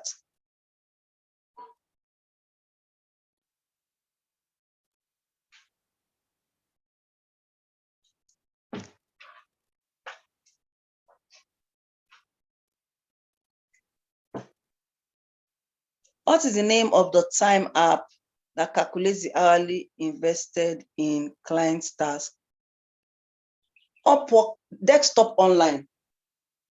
Upwork Desktop. You have to download it on your laptop for it to be okay. While you're working on Upwork, the desktop will be screenshotting your job and they'll be recording it. It is called Desktop, Upwork Desktop. Upwork Desktop. What is the name of the, yes, I think I've answered that. Okay. If you're done with your profile, let's see, so that we can get into the new slide. I think we are running out of time. Okay, let's get into the new slide. Let's get into the new slide. Let's have it. Let's have the video. Please, what's question? Okay. Let me see. Of our time. It has impacted every single one of us, shaken our social systems, Please, what does it mean? Connect is like a coin that you pay to submit your proposal. Please, this question was skipped. Do you have to assume? No. Okay, I think I've answered that. You don't have to assume a foreign identity to get a client. No, like I said, COVID-19 is one of the biggest crises of our time. It has impacted your client, if your client decides to search about you on LinkedIn or any of the platforms and finds out that you're lying, the person will, that's a loss. That's going to be a loss. Is it true that we have to submit a tax form to US government? So some sites ask for you to file tax. What sites, please be specific. If you're in Nigerian, Awal, I'm guessing you're in Nigerian. So we don't need all of that. Upwork has an option for, I would like to package opportunities for myself. Yes, I would like to package my Upwork for clients to buy. Yes, it does. It does. I would get to that. And I would like Upwork to act as a recruiter. Yes, it does. Which do we select, please? Wait, okay, where is this? Where did you get this?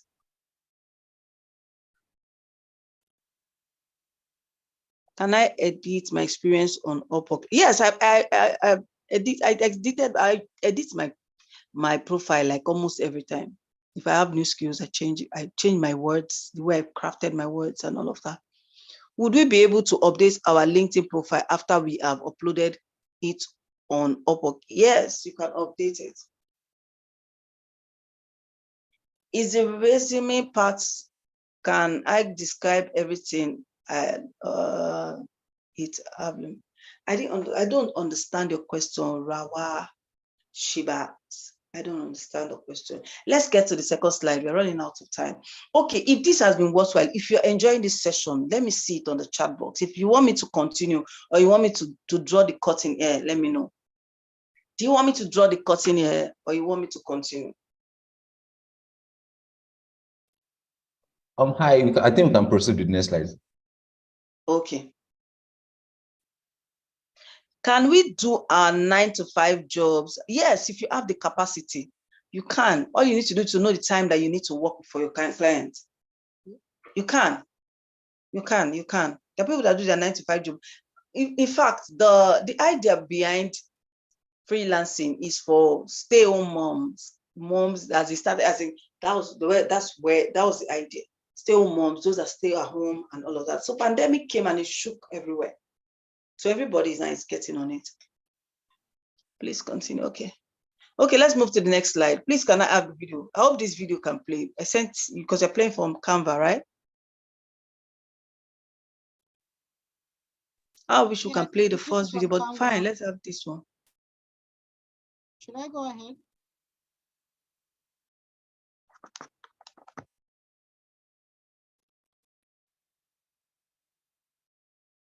COVID-19 is one of the biggest crises of our time.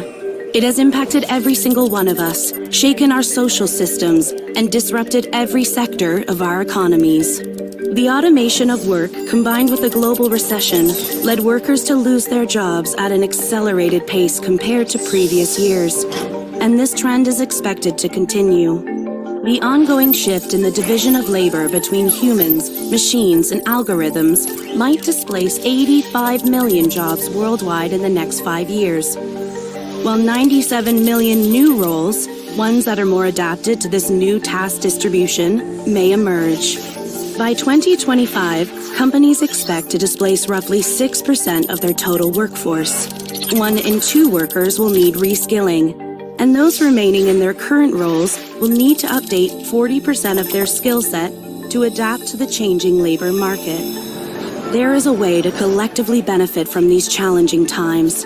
Decades of research have shown that the most valuable asset of any economy or company is its human capital.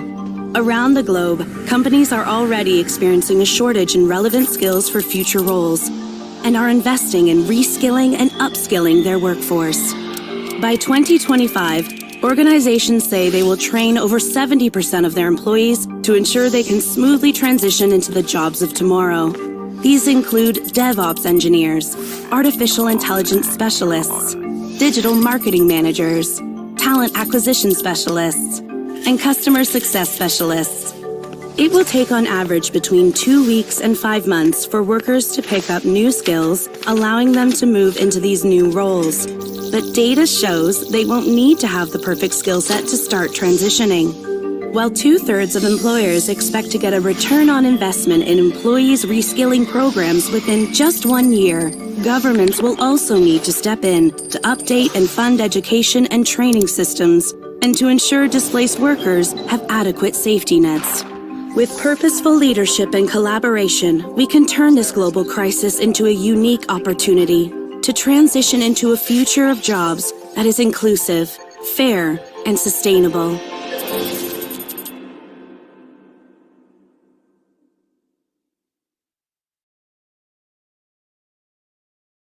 COVID-19 is one of the biggest crises of our time. It is. I hope the video is clear. Is the video clear?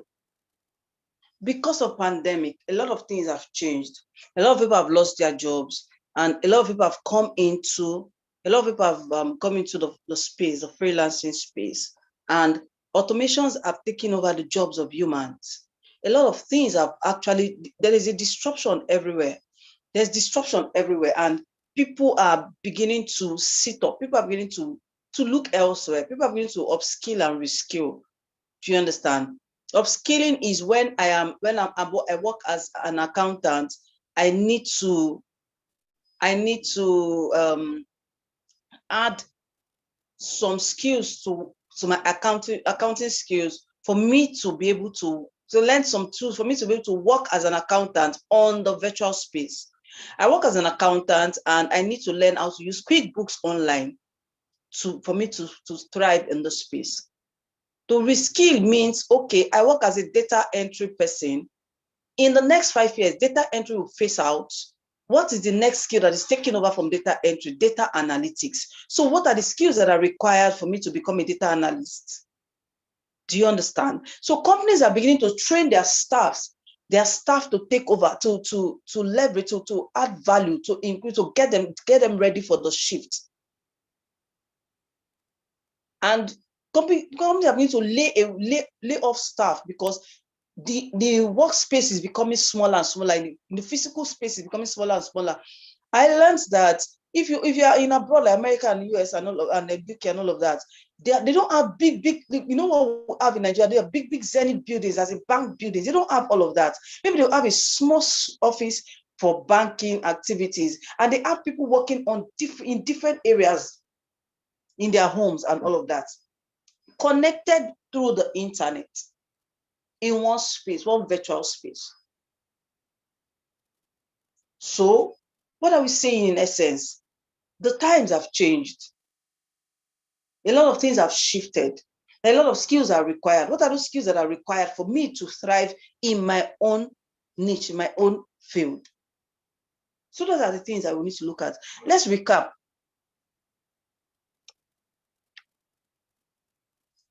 Give me a second. I want to use my own slide.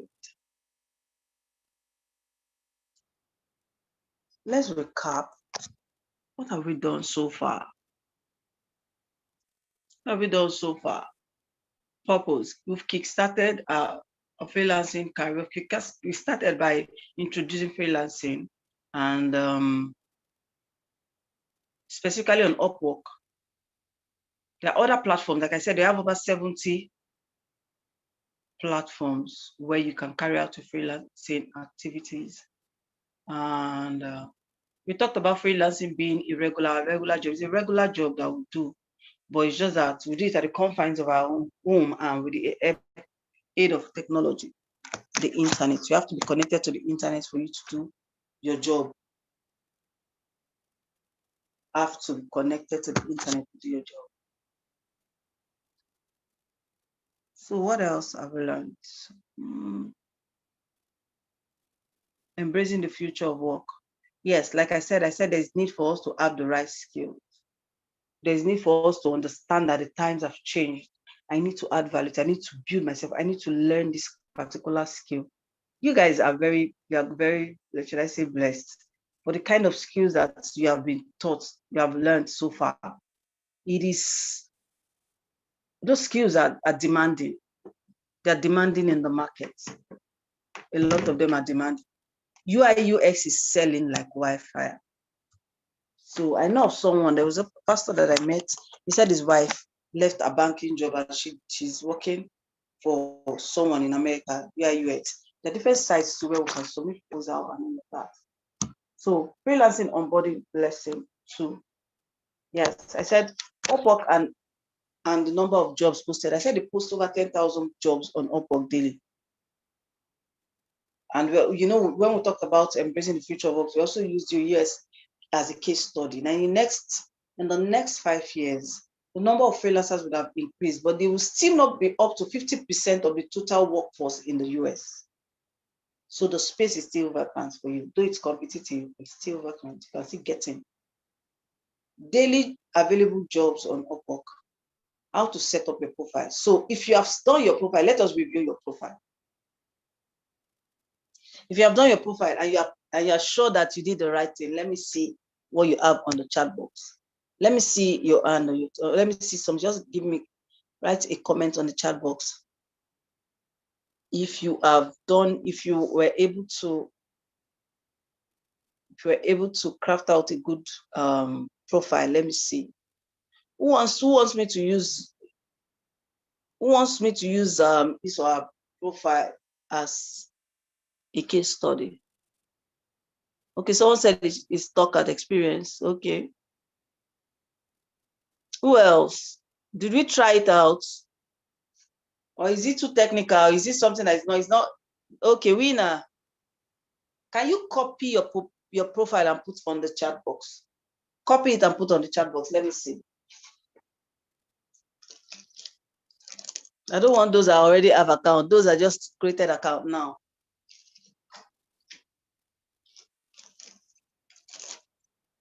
No, don't share your profile link.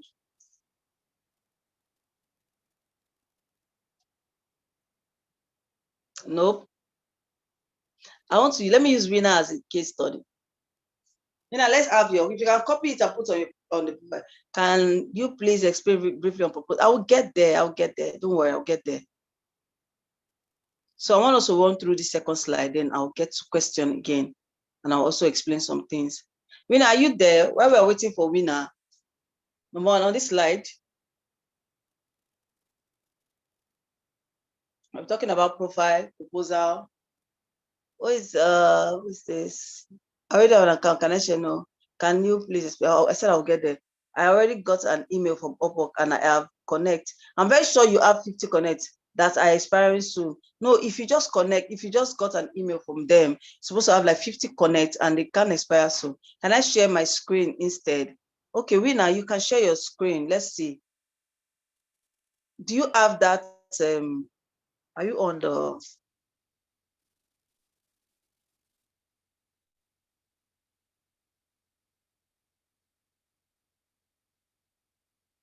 Media, can Rina share a screen?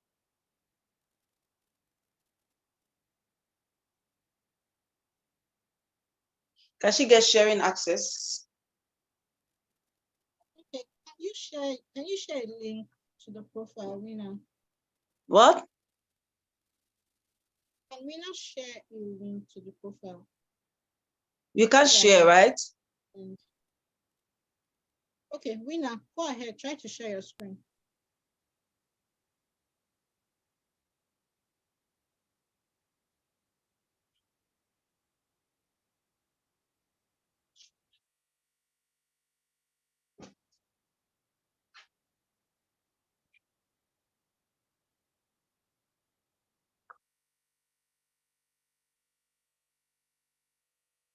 So while she's trying to share, one of the things you should look out for when you're creating a profile is that your profile has to be client-centric. Make your profile about the client, not about you. How you can help them and all of that. While I'm doing this, let me bring out my own. Let me get to my own.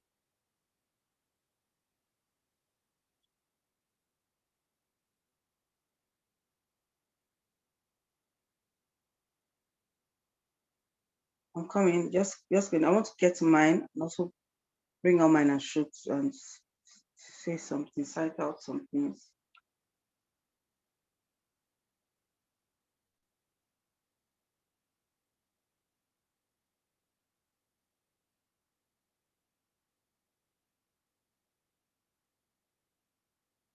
Hi, Rina, I can see your screen, but you need to go back to you're using your phone, so you need to go back to the Upwork. I saw the Upwork briefly. So just go back to the Upwork website. Yes, perfect.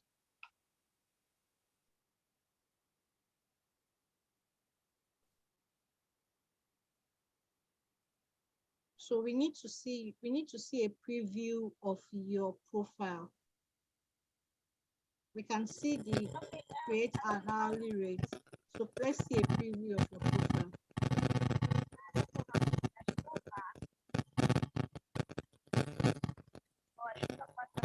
That means you have to finish this. You have to set the hourly rate and then move on till you're done with this. And then you can preview your, so set your hourly rate. Okay, let me see your profile. I'm interested in the profile. Yeah, so but she's not done yet. So she's she's not done. Winner, you're not done, so we can't continue. We can't do this. We can't do this here. We can't do this here. There's no time. There's no time. We can't do this here. Okay. Let me just go back. Okay, let's go back to our slides.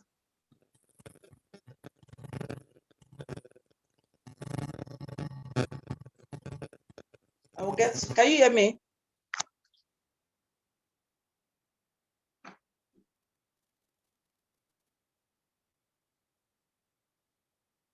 Let's go back to our slides. The slide is up. Can you see my screen? It's loading. I'm coming.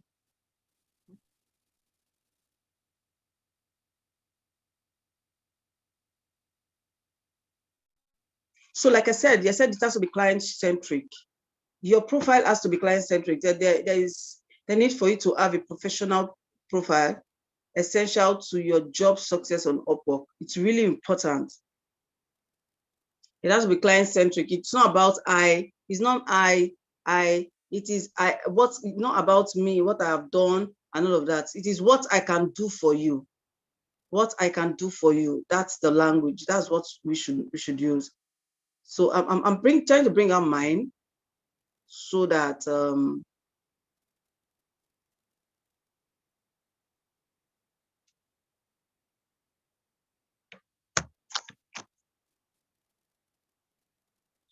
a few seconds.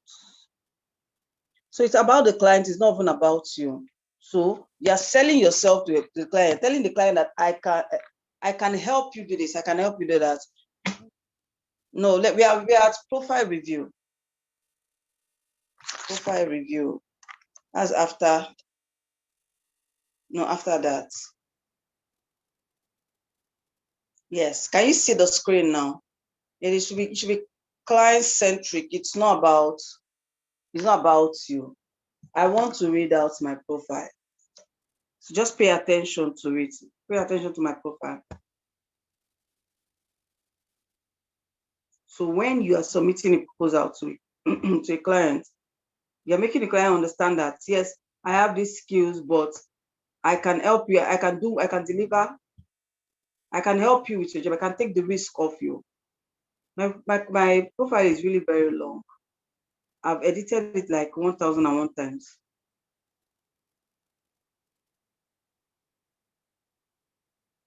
It's loading, I'm sorry. So it's about the client, it's not about you. And another thing is that you have to understand that your choice of word is very important. So you are working, it is not the formal way of, in formal way of setting, you want to, there's this very formal, there's this formal way of, yes, sir, yes, sir, to the hiring manager. We'll get to all of that. When we are submitting, normally we are submitting letters or we are submitting a CV, we'll go like it is to the hiring manager and all of that. It doesn't work like that on Upwork. Okay, listen to my profile. Hi there. Do you need help with your workflow? Let's collaborate to get the job done. I can handle your task, deliver quality. If you pay attention, I can handle your task. I can deliver quality results and make your day-to-day activity a walkthrough easy. I will ease stress and improve productivity.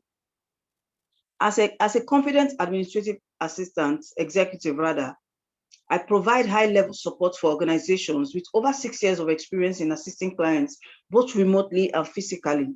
I have worked with a couple of clients off Upwork and on Upwork, exuding excellent organizational skills. Knowing that I have a knack for details, your organization's success is my priority. I manage your calendar, I build your email automations, I create content, I create courses, I train, I manage your teams, I manage your social media accounts, I organize and manage your workflow using high level and convert and flow. With high level, we can organize your workflow, create email sequence and automations, high converting marketing funnels. I can grow your subscribers. I can manage your workflow. I can turn your subscribers into customers. Why do you want to work with me? Why work with me? I am a self-starter with a great sense of responsibility, extremely comfortable being independent while providing high level and quality service, with or without supervision. I am detail-oriented, eager to learn, willing to take on new challenges, and motivated to do more. I can help you with your workflow. Send me a message and let's get started. So that's my profile. So it is not even about me. It is about the client, what I can do for the client, what I can deliver to the client. So that's what we should pay attention to. Is it clear to anybody? Is it clear? Is it clear to anybody? Do you understand what I just read out? Let me know if you understand what I just read out. Hello, is everybody sleeping? Are you getting bored of me? No, we understand. You understand? Okay. So it is lengthy though, but it captures everything. It's lengthy, but it captures everything. So let's start. Let's go back to profile. Let's go back to profile overview.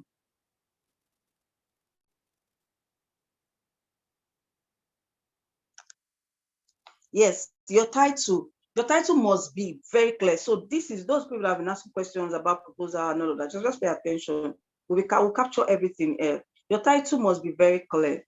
Your skill, be consistent with your strongest skill.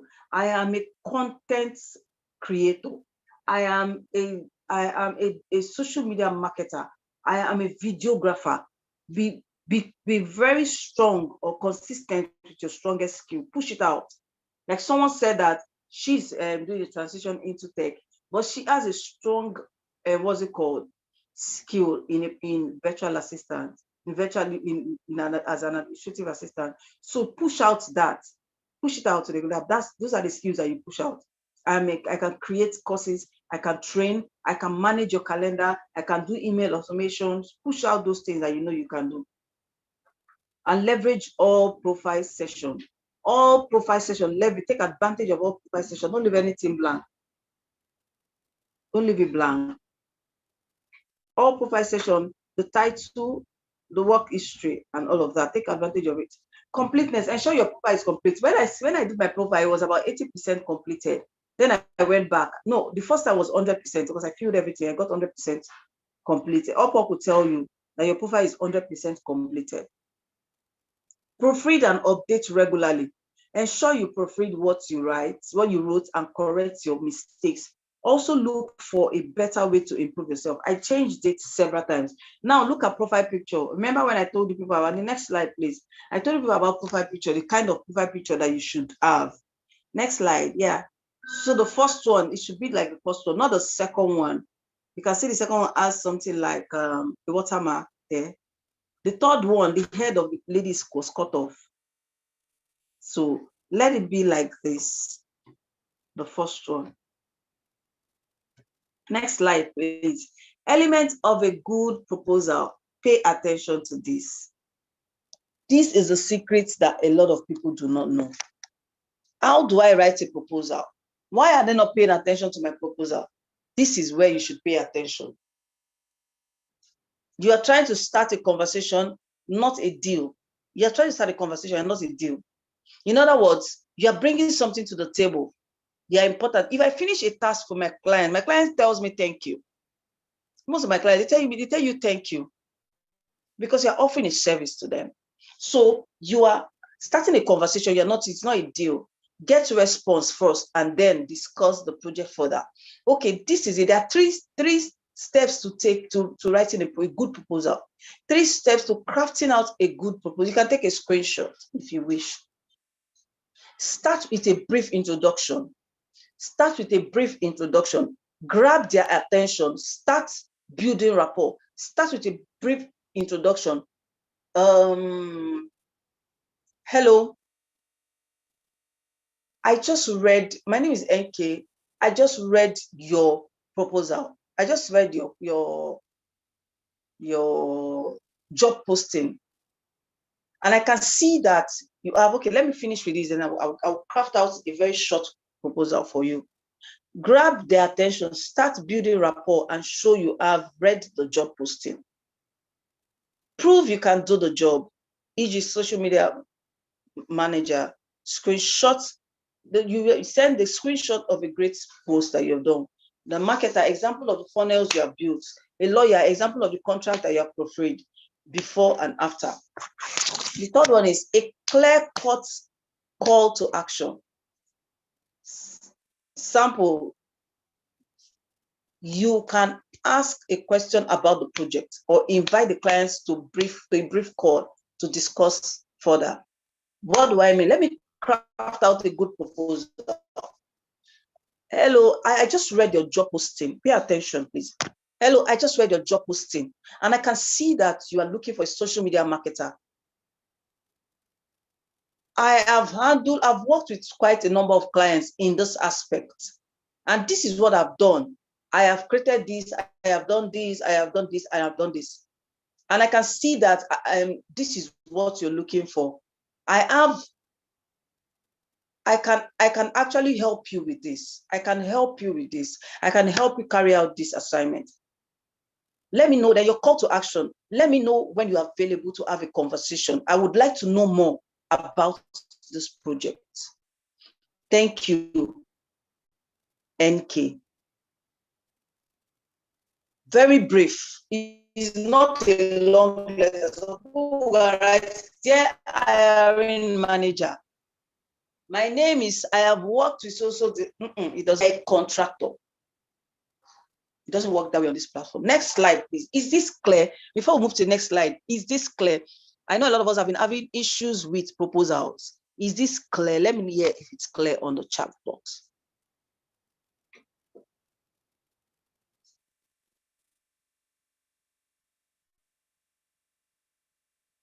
Hello, can you guys hear me? Or have you guys slept on me? So a lot of people have been having major problems that we have on platforms like this, submitting proposal.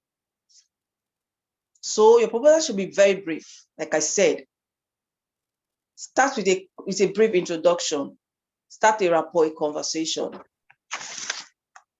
Tell them that you have read what's posted and that you have done this before and you can do it. And you're also open to learning. And these are the tools that I've used. And then call to action. Your call to action is that I would like to know more about this proposal, this contract, or this your job posting. Are you available are you available for a conversation? Because I'm available at so time. That's it. So the next one is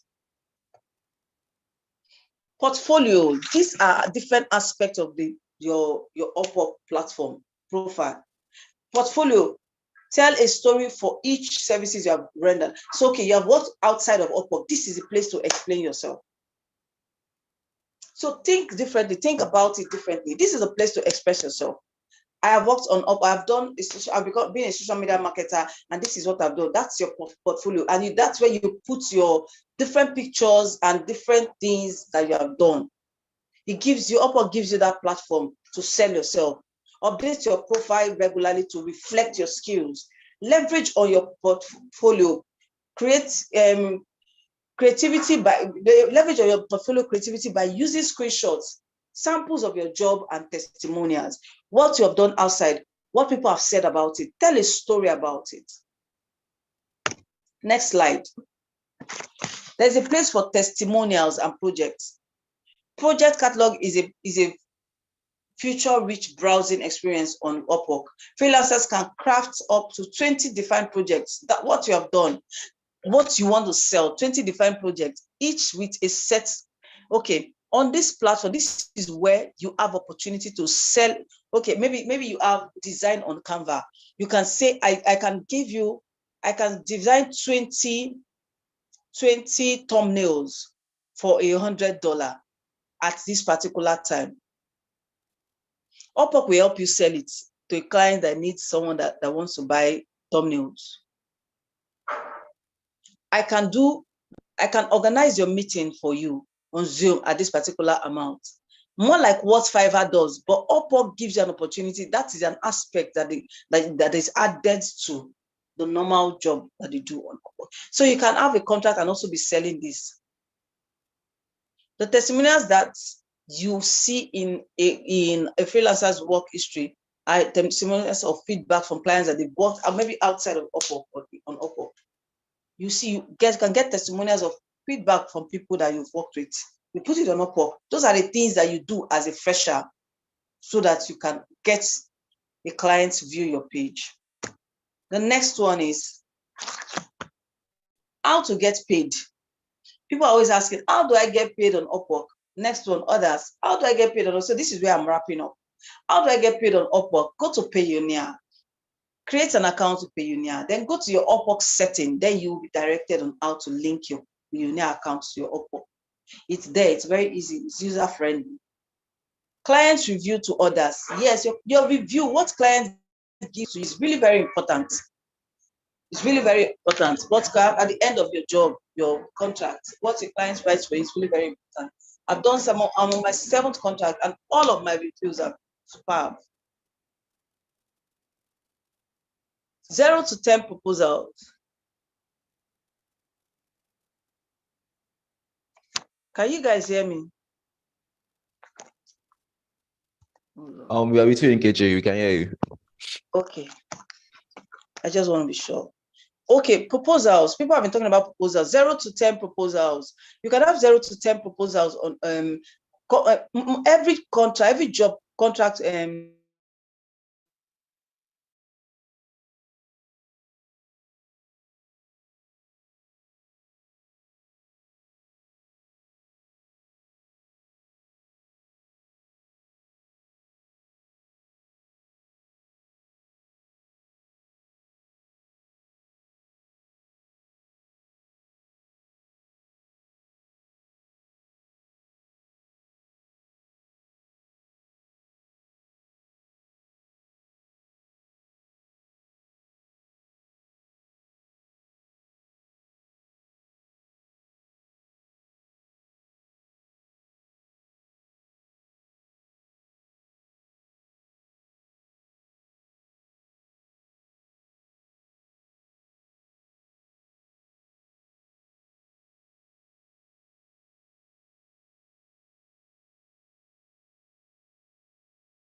Hi, Nkechi. Please, if you are speaking, we can't hear you. Yeah, I was thrown out for a second. I'm back. Okay, awesome. Yeah. Right. Okay, so I said I was on proposal. So when you're submitting a proposal, ensure that you check the client, what the client has been all about, and then ensure that that particular job does not have more than 10 proposals that have been submitted. Because the more you submit, if you're like number 20, no client has the chance to go and start looking at all of the 20 proposals. Do you understand? So it is first come, first serve. I have been able to interview people on Upwork for my clients, and we don't, once we check the first 10 people and we get what we want, we don't even pay attention to the other ones. So don't waste your connect on a contract, a job that they've submitted proposals to more than 10. So Upwork Desktop, if you get a contract, you have to download Upwork Desktop. Upwork Desktop is something that it's a timer that screenshots your screen, and it's recording your timing. So if you're working for a client, you don't have that record, you're working for free. Upwork Desktop has to be downloaded. You have to download Upwork Desktop on your system, and you turn it on when you're working. Availability is very key. If client is looking for somebody as a content creator and your availability is not turned on your profile on Upwork, they might not locate you. So check that out. Client's recommendation. Most clients will recommend you. I might work with a particular client, and when she's done, she doesn't want, she likes me, and somebody is looking for a social media marketer, she can just recommend me. Verified and unverified payment. Don't submit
Okay, just to address this issue, currently Keshi is kind of experiencing technical issues. So I'm sorry everyone to just hold on while she get back on the call.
Hi, everyone.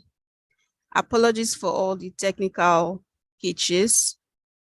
We'll share the post-assessment link shortly, and once Nkechi is able to join, we'll continue. Otherwise, we might have to end the session if she's not able to rejoin. We'll just have to plan something else subsequently. But just please hold on for the post-assessments. Can you guys hear me?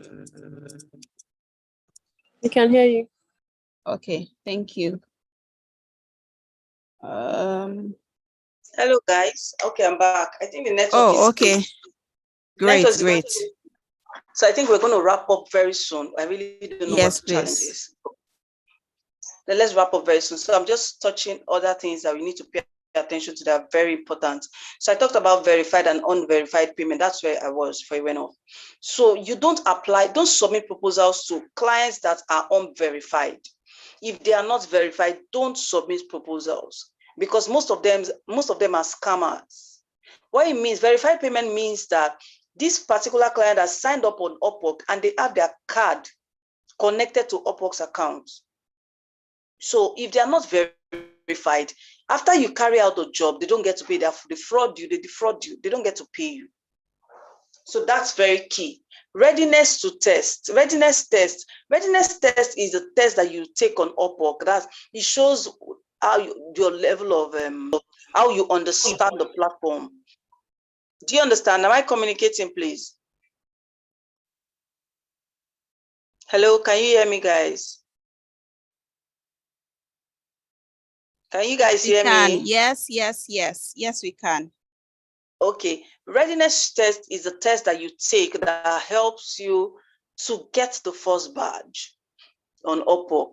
So what it means is that you understand the system and how it works. So there's a certain percentage that you have to beat for you to get. Once you get the readiness test, you pass it, and you finish your first contract, and it will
Hi, everyone. Please fill the post assessments. I hope you've seen the link.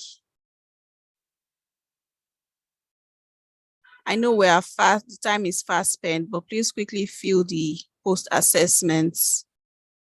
Okay, awesome. Nkechi's network is having the time of his life right now, unfortunately. But before she joins in, I really wanted to talk about our CVs real quick. I have an example to show of it's the most terrible CV we've gotten so far, and some of you are still sending something similar to that, even though we sent you samples, CV templates, and even though we asked you to also check online for CV templates to work with.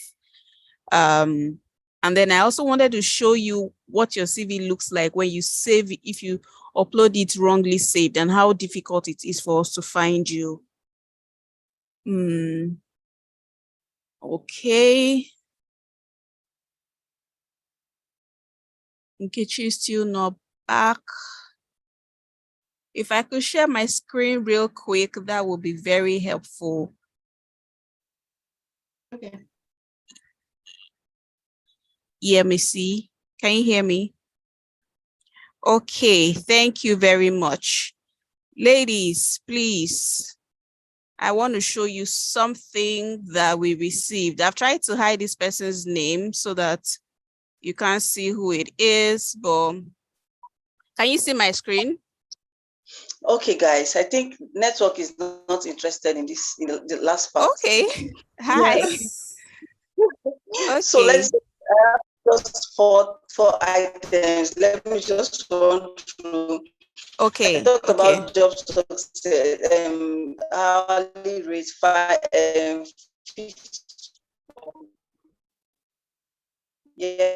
profile status, reply reply rate, job completeness.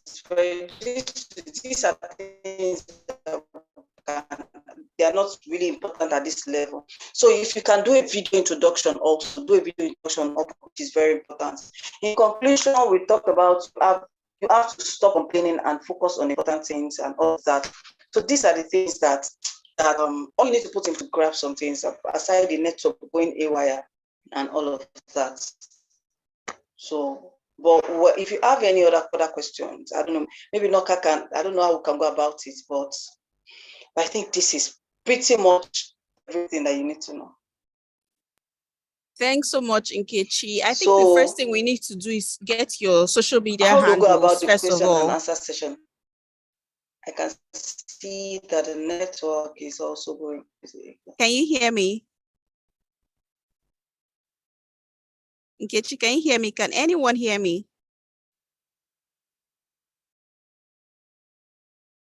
Yes, I can hear you, Janoka. We can hear you, Noka. Okay, can anyone hear Yes, Nkechi? we can hear you. Our line Yes, is I heard breaking. Nkechi. Our voice was breaking, but we can hear her. Okay, looks like she's off the call again. I just wanted her to drop her social media handle so we can follow her. She's always sharing relevant tips and she's always organizing Twitter spaces and some other events that you can actually attend and get more information. If we stay here for another 5 hours, we'll probably still need more time. So I guess we just have to wrap up real quick. Whenever I reconnect with her, I will share whatever information she has for us. I will share the slide. We'll share the slide with you. As always, we'll also share the recording as well. Let me go straight into what I was trying to share earlier. The CV. Can you see my screen? Please let me hear you. Yes, Awesome. we can see your screen.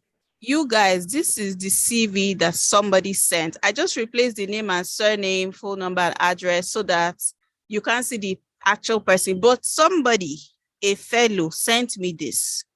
Please, you should look at this and be the judge. Just look at the font size. Just look at this.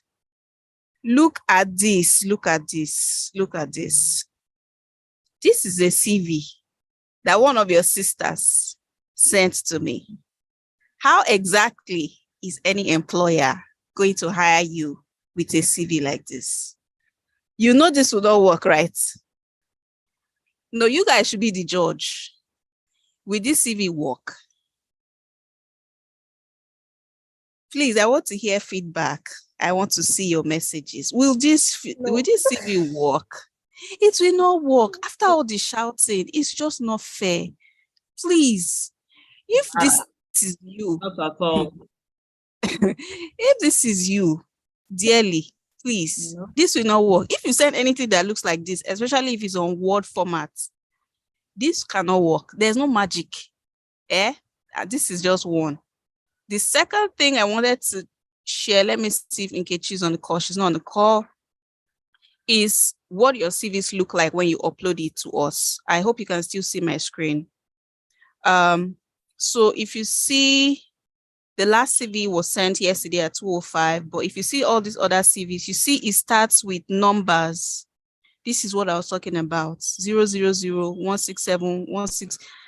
If your CV, if you send me your CV like this, by the time I'm searching, I will not find you, because this is the first thing that your CV captures. And what still is, none of these people sent their CV with their specialty. So I can see names, but I can't tell if you're in product design, if you're in product management. So We can't I see can't your find screen. you. You can't see my screen anymore. Yeah. Okay, let me try to reshare it. Sorry about that. Can you see my screen now? Can you see my screen now?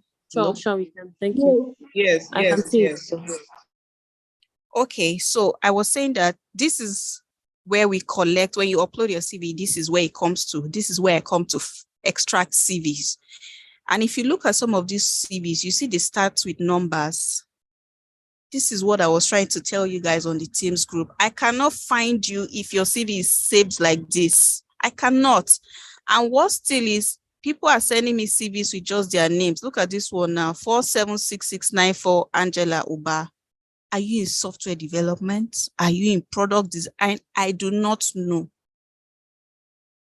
And you can see that some people submitted multiple CVs. That is fine. We would only send your most recent submission. That's why I kept saying you can submit, you can submit. Actually, the deadline on the form is 10 a.m. tomorrow, but I kept telling you guys today so that you try your possible best to submit it as soon as possible. So these are some CVs. There's another category I wanted to point out. People who CV, they name their CVs starting with CV. Oh God. See this crew. CV plus your name. CV plus your name. It won't work. It's hard for me to find you, especially if you don't add your skill sets. This is unfair. It looks as if, oh, you have uploaded CV and nobody's answering you, but we really don't know who you are. If you send me a CV like this, look at the number of people who sent wrongly named CVs. Guys, are you seeing? I'm still scrolling. So please, when we say all these things, it's for it to make the job easier for us so we can find you. We've been shouting, send your CV, rename it this way, re-upload, but we're still getting the same issue. So please, if you know you sent your CV saved like this, it shouldn't take you much to just rename it and re-upload it. Don't worry, we will save, or we'll only send the most updated version. Okay, please and please and please. We're still seeing CVs in Word format. Well, we tried. And you should know that it's not like we have endless opportunities available. If you're wasting time, we cannot keep job partners waiting. As you know, some people already started their interviews this Monday that just passed. Job partners are waiting. If you're telling me, oh, sorry, I can't send my CV now because, I'm busy with something else, can I send it sometime later? That's fine, but it means that you cannot be priority to us. I hope you understand. Okay. And some people have reached out to say, oh, they have genuine emergencies, or you're still in school, you're doing your IT or some other valid excuses, right? And I've already told you, please let me know when you're ready. But I'm not promising you that there will be opportunities then, but just let me know so that we know that, okay, we have talent waiting in case partners reach out to us. If you have any specific issues with your CV and you want to share that, this is a good time to do that. I mean, I know we have overstayed. I mean, we have never stayed this long on a soft skills training, but please, please, please, because of the deadline, if you have any specific issues with your CV you want us to address now, that now will be a good time. Those of you on Zoom, you can unmute. Those of you on YouTube, I'm on YouTube on my other screen and I can see your comments. Please let us know before we end this session. Please, let's have a list of people whose CVs went through. The issue is we can't come up with that now because the link is still open. If I draft a list for you now, another group will upload CV after this call. So we can't do that until the form is closed. We will try to do that, but it's going to take a lot because we have to check each CV to see that it's not only properly saved, it's the right content.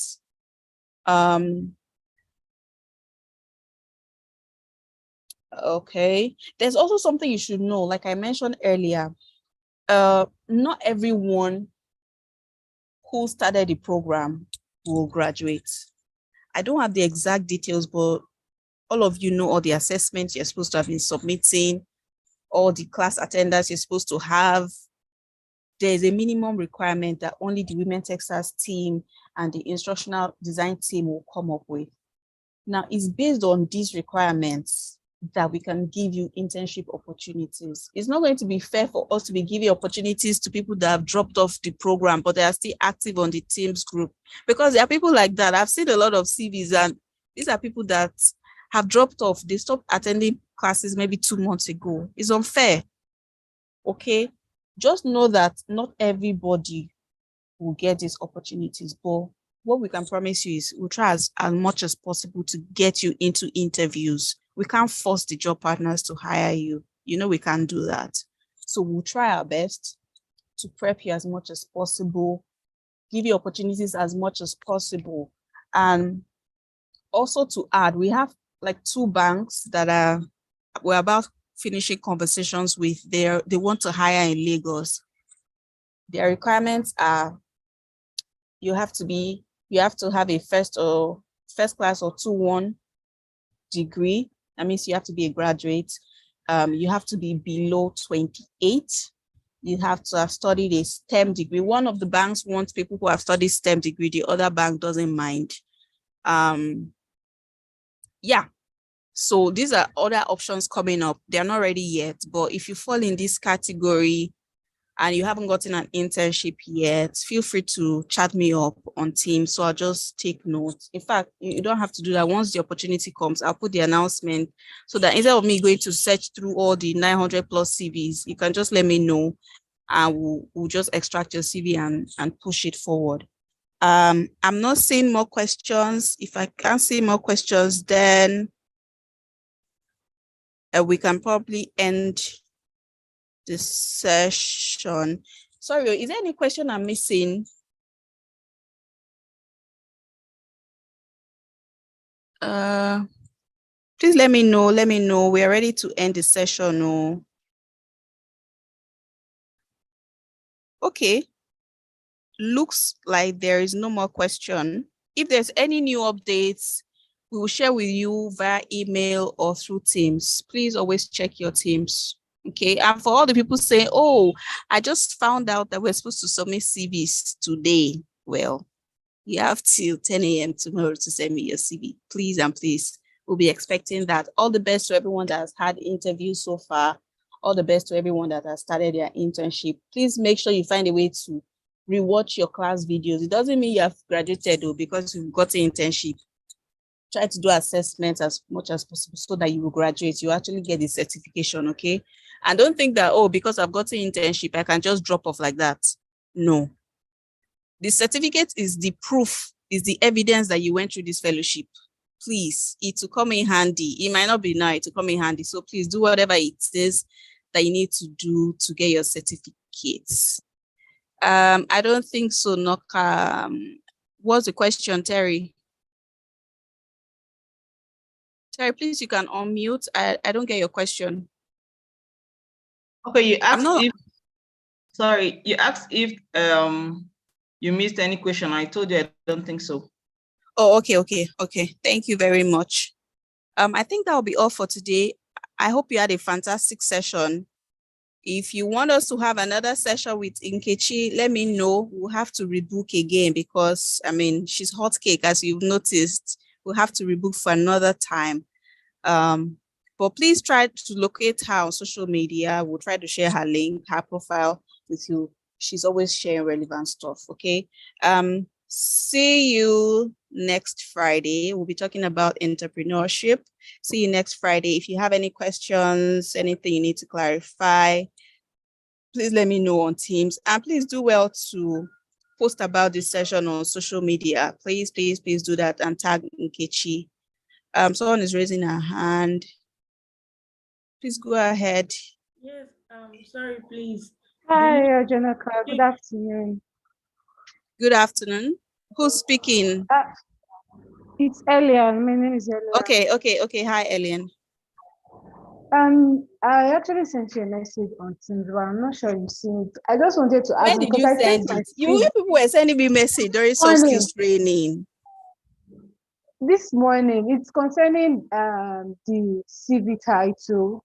I sent my own because you mentioned that when you're doing your search, you just input software developer. So I want to ask if that's an issue because I actually sent as my name _ front end developer. So I don't know if that's an issue. Oh yeah, that's fine. That was just an example I gave you. That was just an example. Oh, okay. Yes, I mean there are people in blockchain now. There are people in cybersecurity. It's really software we're looking for. That was just an example. Yes. Okay. I just got a message from Nkechi. She's trying to catch a flight, so she can't possibly rejoin. But I'm sure we had a fantastic session. Does anyone have any other question? Okay, I guess it's no. Thank you guys. We had a great time.